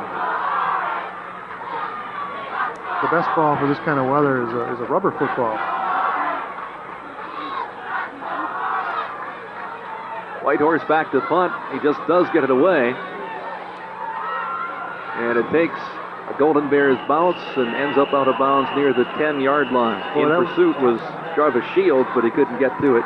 That was a good job of kicking the ball away from Shields, too, and out of bounds, and absolutely no return that way. Good job that time by Craig Whitehouse for the Bears. So they spot the ball at the 9. And the UB Tiger offense, who has powered to a 27-0 lead here early in the 3rd quarter, will go to work once again.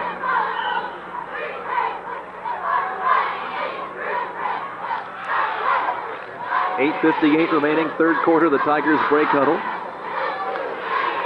And you see some clean sweaters in there, clean shirts, as some new offensive linemen checking in, and off the handoff. Pick up perhaps a yard, and that's it. Schaefer made the hit for Vestal.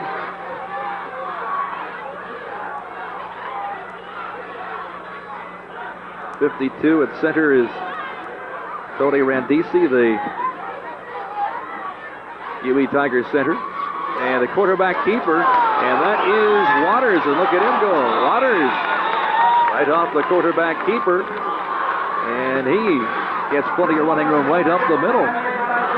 Pete Kuda coming up to make the stop, but not before Waters has more than enough for the first down, and you see it again right up the middle. Excellent blocking by that front line of the Tigers. And if it's not for this guy, it's 6 more. Well, there's number 80. I didn't see him the first time, but it would have been a heck of a foot race. Nice run by Waters.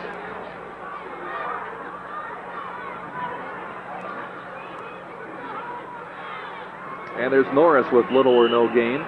Over to make the stop was John Corby for the Golden Bears from his defensive line position. One of the things that you could see in that shot, with this kind of an offense that the Tigers are playing, the quarterback gets hit on almost every play because he's putting the ball in somebody's belly, taking it out, giving it to somebody else. So in order to ensure that he doesn't make a run like he did on the play before, you got to knock him down every play. Now watch what happens to him this time. See, somebody hits him because you don't know if he's got the ball or not. There's a handoff to Ange Pasquale, and Pasquale gets it up ahead for a gain of 1 at the most. And there's a fumble on the play. And the signal is the Golden Bears have recovered. So a fumble, and Pasquale losing the football, the wet ball, very slippery, and the Golden Bears able to recover. And so they'll go to work now with pretty good field position. That can also be a problem on a night like this. Slippery conditions, trying to get a little hipper-dipper. There's the ball out of there. Pasquale can't find it. It's oozing around, and one of the big Bears falls on that ball. And fired down, and Ruddenberg ran on top of it. Naylor, the ball carrier, and he may have gotten a yard, that's all. In on the stop, Bill Carlini for the Tigers. Football at the 29 of UE. So excellent field position for the Golden Bears, and they need a break here, trailing 27-0 with 6.5 to go in the third quarter.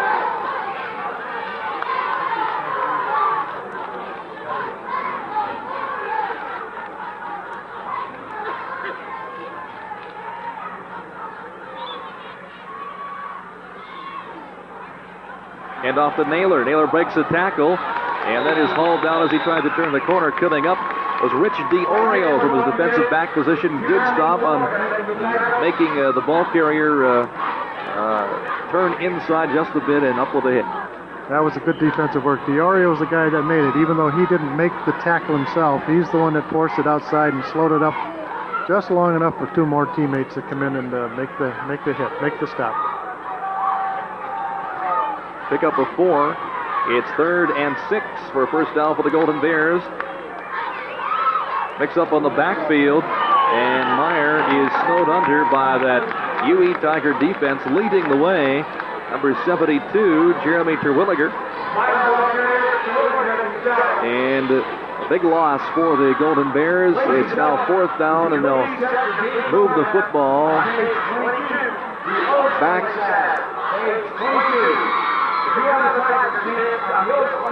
about the 41-yard line. Saturday night special. Compliments of those flights at page 22.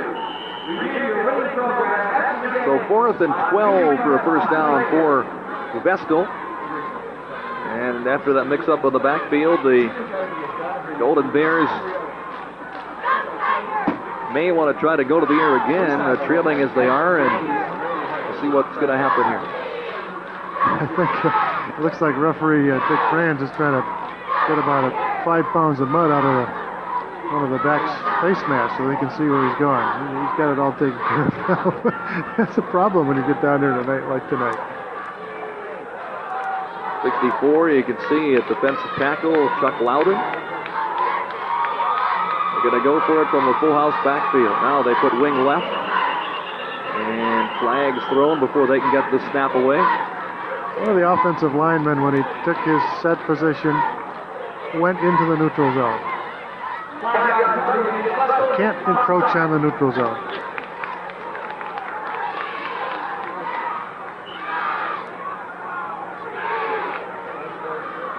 And at this point in the season, you should not be doing that. So 4th and 16 for the first down for the Golden Bears.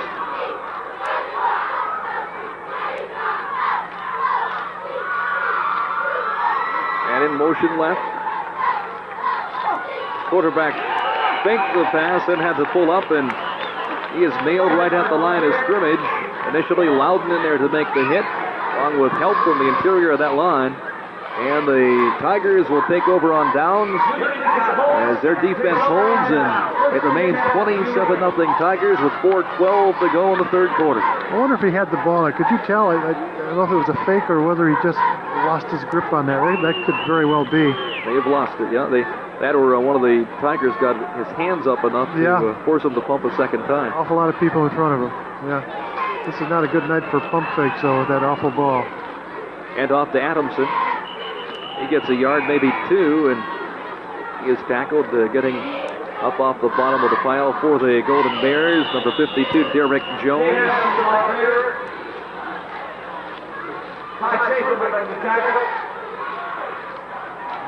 See where they spot the ball here. It's a gain of 1 on the play. 2nd and 9. Football at the 41 of the Tigers.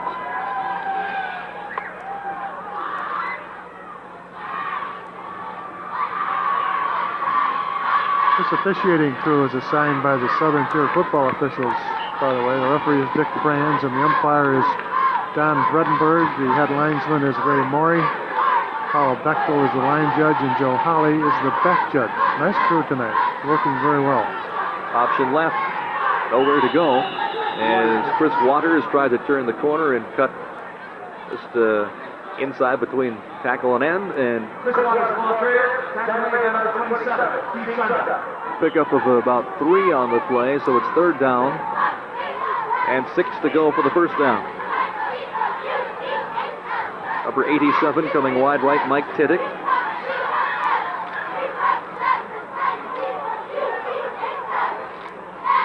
And off to Adamson, and there's nowhere to go as a defense stuffing that play. Number 52, Derek Jones leading the way for the Golden Bears. It brings up 4th and long. And we'll see if the Tigers will look to kick it away, and they will with 2:42 to go in the 3rd quarter.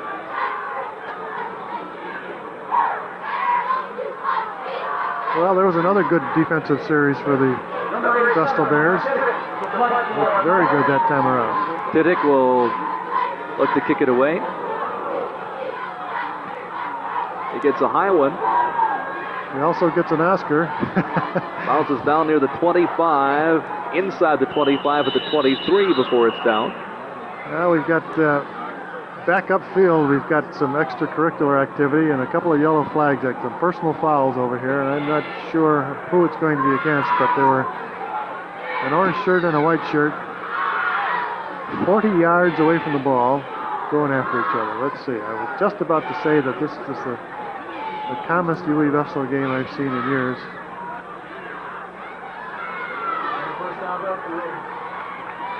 So it was a loose ball foul. Boy, oh boy, what a mistake that is. They'll bring it back. To commit a foul where the ball is loose because the enforcement spot is the previous spot. In other words, where the ball was last snapped. And they'll penalize 15 yards from the previous spot, which in this case will give UE a first down. It's not an automatic first down, but it will give UE a first down. That is a large mistake. So that'll put the ball at the 43 of the Golden Bears, and just when they thought they had possession, they don't, and now they've got to go to work and try to stop that UE wishbone attack again. I mentioned earlier that there were some fresh faces in there, but that's still pretty much the starting lineup. They've had a couple of backs moving in and out, but Tigers keep grinding it out. Norris on the dive play. He gets 2.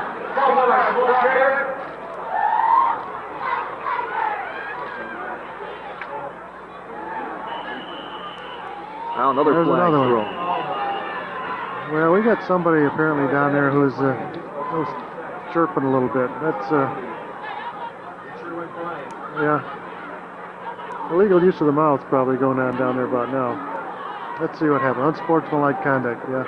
Both ways. Right? Yeah. Well, we've got a little chirping is what's going on. They're just trying to get control of this thing right now, and Dick Franz is going to call them together. Here comes the gospel according to the referee right now. He's going to say, boys, you want to play football or you want to go home? He's telling them right now. You better believe it. He's laying down the law. We're going to play football or you're going to go sit down. That's what you have to do. Now the emotion is getting a little hot in the ball game right now, and when you get a score of 27-0, that can happen. But, the guy in the white hat just took charge.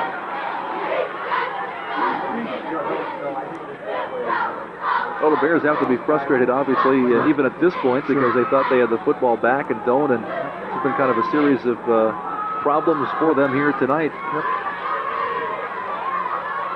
2nd and 9. Waters keeping it, still with it. And he's knocked down after picking up a couple.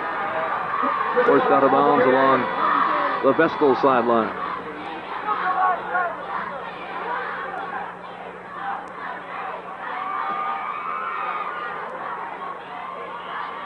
That sets up 3rd down. And 7 to go for the first down. Right at the 41 of the Golden Bears. Here comes number 37, John Randisi, the right side of your screen. And now you see a timeout signaled by UE's Ben Prussia. They weren't satisfied with the formation that they had, or perhaps saw something in the Golden Bears defense they want to capitalize on. Whatever the case, they signal for a timeout, and we have 56 seconds to go in the third quarter. It was 20-0 at the end of the half. Then Jarvis Shields on a scamper with just 1:07 gone in the third quarter, and he has upped it with the point after to 27-0. So what a game Shields has had. He has 3 touchdowns. Paul Norris has the other for UE. Tiger offense was really clicking, and it's been primarily on the ground. I'm trying to recall in my mind. I don't have any statistics here on paper. I can't recall a completed pass. Do you recall one? I know they've thrown a few, not very many. I don't recall a completed pass. The ground offense has been dynamic tonight.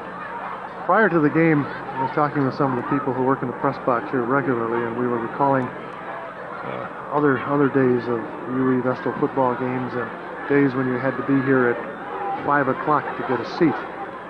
And there would be somewhere between 13 and 15,000 other people here with you, waiting the start of a 7:30 football game. Of course, tonight at 6 o'clock, it was raining cats and dogs. And the crowd was very, very light. Although I would guess there's probably in the vicinity of 2,000 or 3,000 people here right now, but not too many years ago, this was really a big draw. Reverse to Tiddick. It may go. Tiddick down to the 20 and to the 10 before he's bumped out of bounds. Prussia. 81, Prussia. Oh, that was Prussia, excuse me, number 81. As Tiddick was wide the opposite way, so Ben Prussia on the reverse. And that is another big gainer. So again, the Tigers come up with a big gain play. Well, they sure do. Watch it, here it comes. Watch 81 come back around in a misdirection. He came around from the other side, end around. And he gets about 20 or 30 yards before anybody gets a hand, and he's driven out of bounds by number 27, Pete Kuda, who has made 2 or 3 saving plays. There's Adamson in for the score. Dave Adamson for the Tigers, and they strike again. That was a 9-yard run by Adamson. Well, the Tigers have either scored from way outside or have been set up by nice long runs, and they're really salting this one away. This is going to be one of those that turn out the lights, the party's over here very shortly, I'm afraid. Ben Pruscia's had an excellent game. Boy, he sure has. When they're throwing the ball, when the conditions are right, he's an excellent receiver. And Pruscia is only a sophomore, so he has a lot of football ahead of him.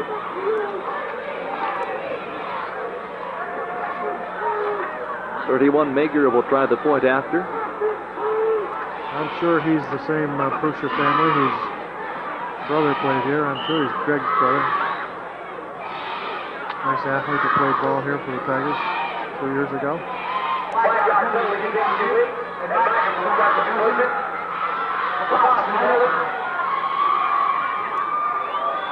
Kick is up and good. Looks like he could have kicked it 10 yards farther yet. So that ups the score to 34-0 now in favor of the Tigers. So the running game continues to dominate for UE. They have churned up large chunks of yardage. This time Adamson in from 9 yards out. The point after by Mager's good, and it's a 34-0 UE lead. We still have 40 seconds remaining in the third quarter.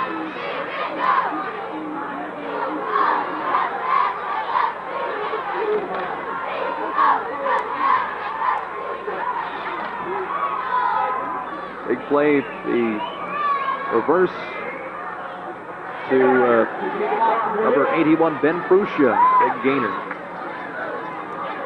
I wouldn't be a bit surprised here in the fourth quarter if we're going to see lots of clean shirts and pants in here. There's quite a few on this side of the field, and there's a few over there on the Vestal side who haven't been in yet. I wouldn't be surprised. We see them in there. Hager bounces one. Fumbled, the ball's loose and then covered up at the 25 of the Golden Bears. Well, Vestal able to cover up the football. And get possession. So the football at the 25 of Vestal. Closing half minute of play in the third quarter.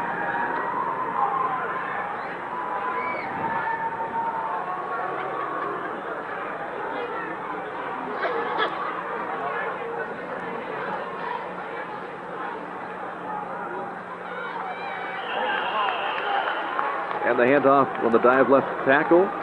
That's number 42, Brad Naylor, and a 5'10 senior able to pick up a yard before he's all down. That'll be second down and 9 as time runs out in the third quarter at Ty Cobb Stadium. And it remains, as we go to the fourth quarter, a 34-0 advantage in favor of the UE Tigers. More Scholastic football coming up right after this.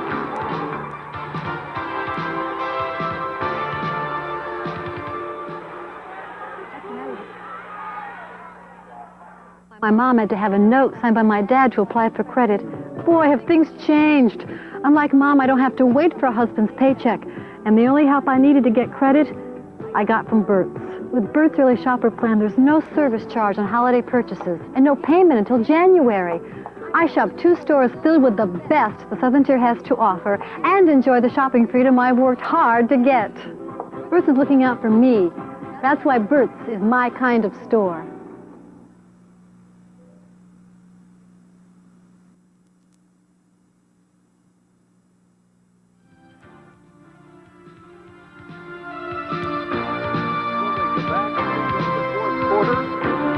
Here at Ty Cobb Stadium, we come back for fourth quarter play.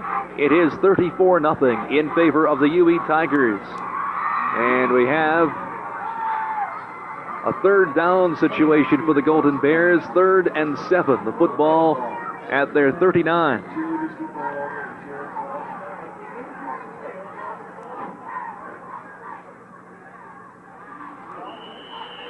And whistles sound, perhaps too much time taken by Vestal. We'll see what the call is.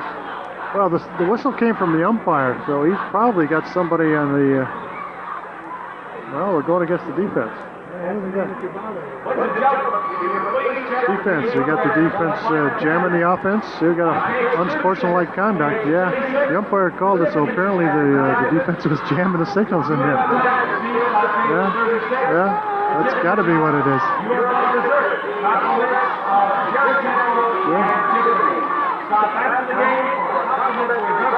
So they'll spot the football at the 45-yard line of the Golden Bears. And they'll run from the eye this time. Now split backfield as they trail, and they need to get something going here to get on the board.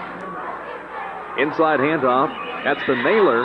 Naylor able to muscle his way for a couple before he is stopped by the interior of that UE Tiger defense as they unfile number 33 for the Tigers, Mark Whitaker, 5'6" senior, in on the hit. And a pickup of 2 on the play. It's second down and 8 to go.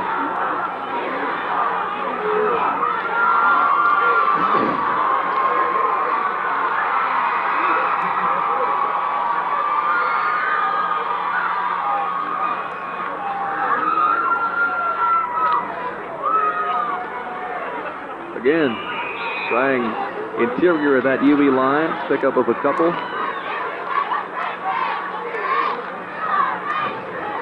As Naylor, the ball carrier, that sets the stage for a 3rd and 5 situation for the Golden Bears. Number 33 is Mark Whitaker. You can see him looking to the sidelines to get the defensive instructions. So some new folks into the ball game for the Tigers on defense. 3rd down and 5 early in the fourth quarter. They want to throw. Meyer has a man open. It is complete. And down at the 30-yard line. We'll see who that is as they unpile. That is number 42, Naylor. And it's enough for the first down. So we get a pass completion, and Vestal gets the first down. And they'll move the chains, and the football at the 29 of the UE Tigers. Number 88, Mike Green, is in the game for the Tigers now. 25, Rich DiOrio is in on defense also. 674 is also in there, Mike Marsh. There's some clean shirts and new names are in there for the Tigers. Naylor again on the carry. And he picks up 4 yards. It's 2nd down and 6 at the 26 of UE.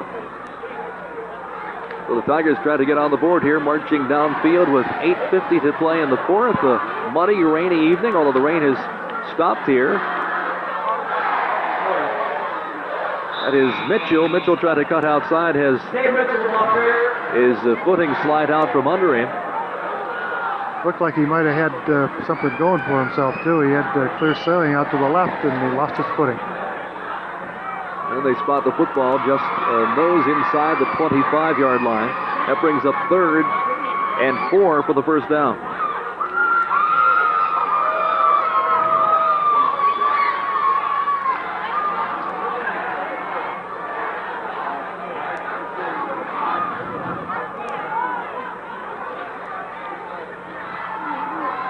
Sweep left. Down near the 20, forced out of bounds.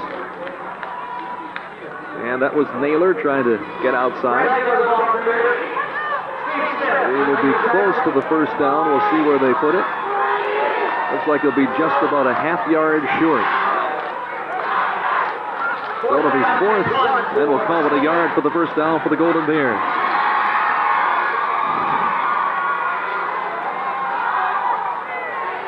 Well, they've had great success going to the left. Let's see if they keep going that way. Oh, somebody stepping in neutral zone again.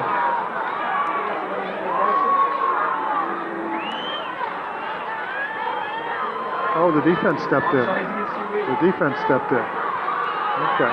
That'll give the Golden Bears a first down. First down, keep the drive alive. So the defense makes a mistake. So first down 10 for the Golden Bears as they set the football at the 15. 34-0 UE. 7:25 left in the ball game.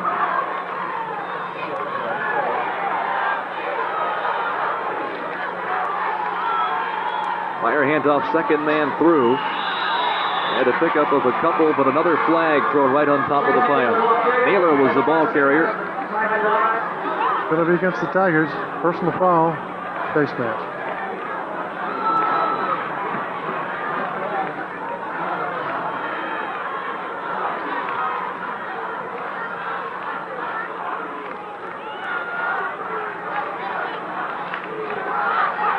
Well, they're in that part of the field where they can only go half the distance to the goal line.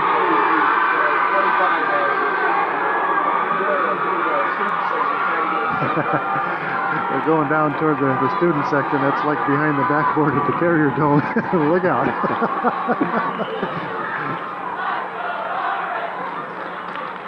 So the penalty.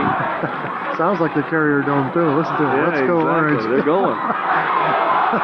For the penalty, they spot the football at the 6-yard line.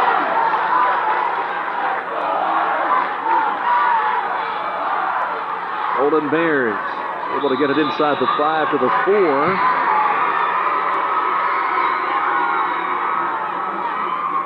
That's another first down for the Bears. And the Bears have enough for the first down, so it's 1st and goal.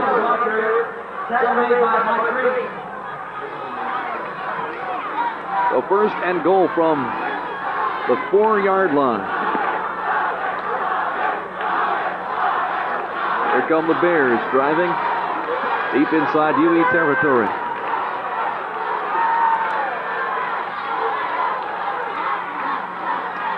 Hands off, second man through. They get touchdown. There we go. We got in it for the touchdown. All right, the Bears scored. That was a good drive. They worked hard on that one. That was Naylor, number 42. Their fullback who is in for the TD, and nice drive that time, and they put a pretty good drive together against the UE Tiger defense. They sure did. Here's another look at it. Follows his blockers right up front. A lot of effort by the runner himself. Well into the end zone for the touchdown. So the Bears are on the board. Now they're going for the extra point. Whitehouse. Low snap. Dead snap. Kick is up, but it's no good. No good. So they could not convert the extra point. But Naylor able to get the touchdown from 4 yards out. And that comes with 6:23 remaining in the ball game. And it makes it now 34-6 in favor of the UE Tigers. A couple of penalties thrown in that drive, too, to keep the Golden Bears moving. Yeah. Well, one of the defense gives them a first down when they step into the neutral zone, and those are mistakes that hurt. You just can't. You got to know where the ball is, and you can't step into the neutral zone. That's all. And those are the little mistakes that keep drives alive, and that's called the breaks of the game. The Bears, for a change, took advantage of things like that instead of self-destructing, which they've done so many times here tonight. Nice drive, though. Let's give them credit where it's deserved. Nice drive, and they scored. A lot of clean shirts in here on this special team now. Should be easy to pick them out this time. The white shirts, lots of clean white shirts. Number 20 for the Tigers is Adamson. He's back with 21, Jarvis Shields in deep safety. Whitehouse, a squib kick. Bounces back at the 30. It's picked up by UE's Rich Noche. And he brings it back near the 40-yard line, the 45-yard line before he's tackled. So that'll be good field position for the Tigers. It is a 1st and 10 situation with 6:18 to go in the ball game, and UE in command, 34-6. New quarterback for the Tigers, Steve Laposky, the young man who has been the holder for the point after attempts. It is a chance to operate the ball club. Laposky is 6-foot senior.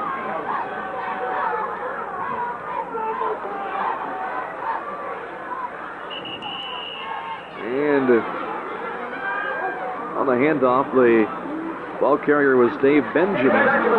Benjamin picks up 1. That's it.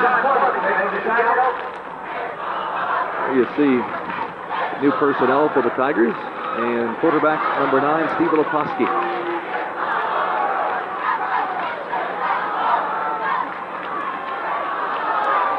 Quick flip left. And they get the ball back on the near sideline for a pickup of a couple. And that was number 23. That's Rich Noche. So it's 3rd down and long.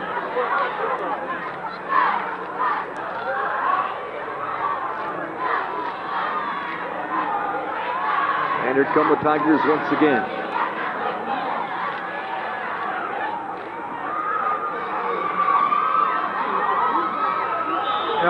Flag again. You can see that definition of the encroachment in the neutral zone by the defense. Once the ball is made ready for play, neither team can encroach on the neutral zone. And you saw the Vestal player head and shoulders into the neutral zone, and that is a violation. That's a foul. 5-yard penalty. 5-yard penalty. We're down to 4:50 to go in the 4th quarter. That rule was changed a few years ago so that it prevented the defense from stunting and making this decision as to who moved or who made who move. So we just stay out of there in high school football. 3rd and 4. And the handoff to Ange Pasquale, who's wrapped up immediately and nowhere to go. So they'll actually lose some yardage on the play. Horby, the man who made the hit for Vestal.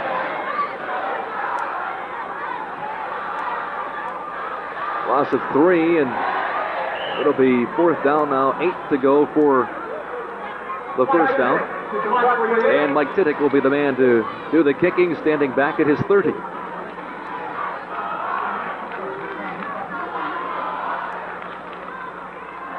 Gets some pressure, but gets the kick away. Takes a UE bounce. And then covered back near the 30-yard line.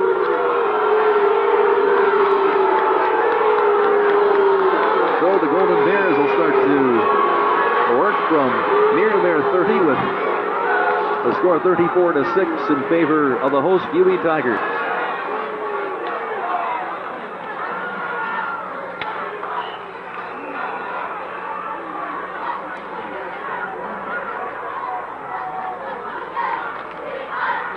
Well, the Bears are back in their familiar position around the 20-yard line again. They got a long way to go.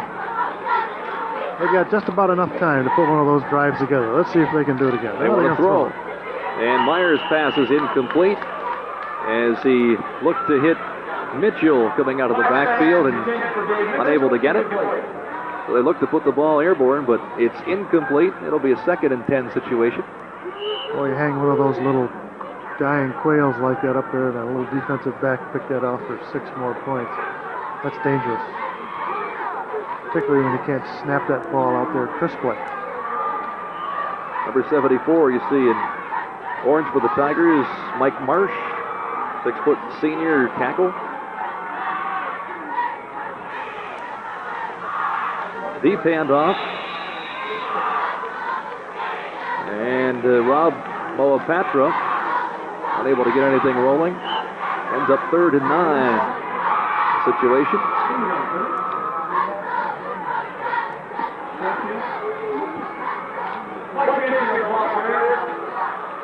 Now 65 you see coming in for the Tigers. That's Chuck Lucas, number 65 in orange.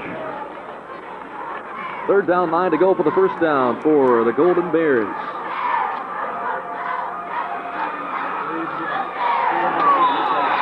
And number 67, Mike DiMattei, able to make the stop. And Canfield was the ball carrier, but had nowhere to go. So that'll bring up 4th down and 9 to go for the first down. The Golden Bears will look to punt it. And Craig Whitehouse, number 14, will step in. 2:25 left in the ball game. UE in command. They led 20-0 at the half. Lead now 34-6. They're coming after him. He gets it away. And it bounds across midfield, takes a Golden Bears bounce, and it'll end up at the 34-yard line. Nice job that time. So it took a bounce in favor of Vestal. And now UE will go to work with 2 minutes remaining in the game. He got that ball about 60 yards downfield.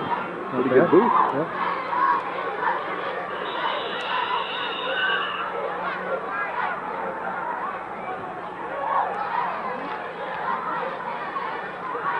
And we have a timeout taken by the Golden Bears. Well, they call for the timeout and perhaps get a couple of new people in there. Number 58 coming into the ball game for the Bears with a nice clean shirt on is Keith Kiner. 5'11", 210-pound junior. Gonna get a chance to get dirty tonight and have some fun. Well, what a running attack the Tigers have had, and you mentioned earlier, Jim, you take a look at Jarvis Shields, Paul Norris, Chris Waters all coming back next year. They're going to be a force to be reckoned with in Section 4. No, they sure are. These kids play basketball, too.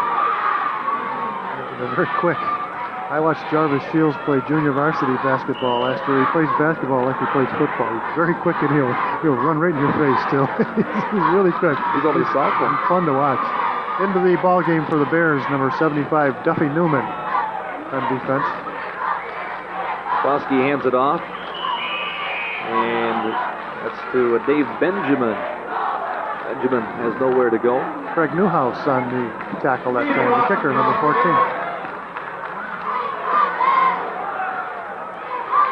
So Laposky getting a chance to operate the offense here with the Tigers in command 34-6. What a night they have had. Running out of that wishbone attack and coming up with some big gainers with Shields, Adamson, Norris. The flip is back to Ange Pasquale. And he's able to gain 6 on the play. 23, Rich Noche, but a nice block that time to kick his man outside. So the runner could go inside for the nice 7-yard gain on that play.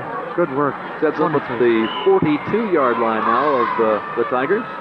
Down to 52 seconds remaining in the game. Here it is. Watch 23. Top of your screen. Kick his man outside. Runner goes inside. For a nice game. Nice replay. Good work, guys. Thanks. There's the same type play to the other side of the field. The flip this time to Rich Nochi. And Nochi able to get it back near midfield before he's knocked out. Now to 33 seconds to the ball game. A first down on the play picked up by the Tigers.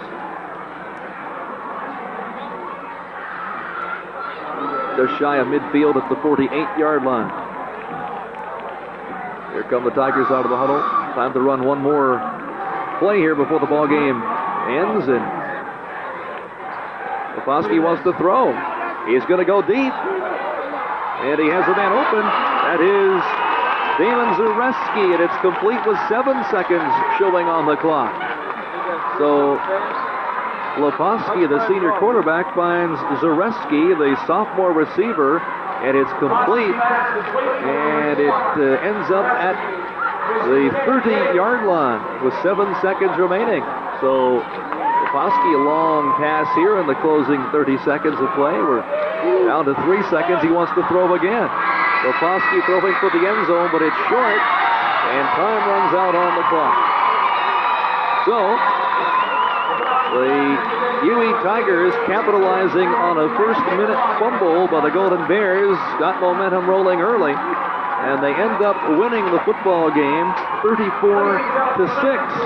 So an impressive ground game employed tonight, Jim, by the UE Tigers. And we're going to be coming back and wrap up our broadcast here from Ty Cobb Stadium. We'll be back right after this.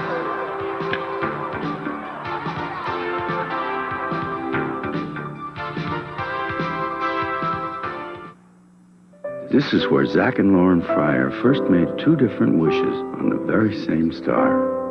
And this is where every spring, Tom watches a new family of squirrels take over the birdhouse he just built. This is Lisa's place, where every so often she gets to sit, look out, and do absolutely nothing. You get a lot of living out of doors and windows. Here's where you find ours, Peachtree. See all these products in our showroom at Endicott Lumber and Box. Announcing Carpet World at Mio's Great November Savings Event. Save on the new generation of stain-resistant carpeting, room-size remnants, no-wax vinyl flooring, and much more. Delmar window treatments are 50% off. Save 20 to 50% on today's most popular wallpapers. You'll get 20% off top-quality Touraine paints. Custom match using the Carpet World color computer. Take advantage of all these great savings at Carpet World at Mio's, 2000 North Street in Endicott. Noche Imported Cars in Vestal invite you to discover the thrill and excitement of foreign sports car ownership. Noche Imported Cars welcomes you to their new location on the Vestal Parkway, where you'll now find an even bigger selection of new and used foreign cars. Noche Imports also features an expanded service department servicing all foreign makes and models. If the thrill and excitement of foreign sports car ownership is what you desire, stop into Noche Imported Cars' new location on the Vestal Parkway. When you're looking for outdoor fun, whether it be canoeing, backpacking, or just family camping, see us first at Eureka Camping Center. Save on famous name tents such as Timberline, Great Western, Wind River 2, and Willow Creek. For those not afraid of the water, Eureka has just the canoe for you. Choose from Old Town, Mad River, Sawyer, and Winona. Browse at our wide selection of backpacking and outdoor accessories. And look your best with men's and women's latest fashions from Woolrich, North Face, and Terramar. For years of camping enjoyment, remember Eureka.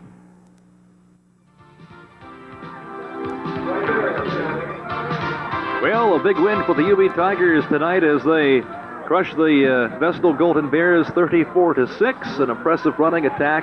And as we talked about during the broadcast, Jim, these UB Tigers are going to be some kind of football team coming up next year. They're closing out the season with 4 wins out of their past 5 games. Yeah, we talked about those quick backs, Norris, Shields, Adamson, and the quarterback Waters. Don't forget the guys up front that made the holes. They did the yeoman work, the big guys up front. And Ben Prussia, one of those nice nifty ends, he didn't get a chance to shine tonight because they couldn't throw the ball very often. But this is a nice ball club that's peaking right now. Unfortunately, the season's all over for the Tigers. It's basketball season here in Endicott now. Big win for the Tigers. Tough season for the Bears, but they'll be back. They'll recover. But the traditional ball game is over for the season. Nice crowd, nice game. It was really well played. The weather was awful, but it was a terrific night. It really turned out to be a nice night. It's too bad more people didn't come out and enjoy the game by a nice bunch of kids. Well, Jim, Vestal ends up with a record of 1-8 on the year. UE going out with a record of 5-4. And this telecast has been sponsored locally by Bert's on the Avenue in Endicott, by Carpet World at Mio's, 2000 North Street in Endicott, by Carlinoci Imports, Vestal Parkway, Vestal, Endicott Lumber and Box, Wayne Street, Endicott, Eureka Camping Center, Conklin Road, Binghamton, and by New Channels, Plaza Drive, Vestal. Again, the final score at Ty Cobb Stadium. The UE Tiger is victorious as they down the Vestal Golden Bears, the final 34-6. For Jim Forbes, I'm Roger Neal for TV6 Sports.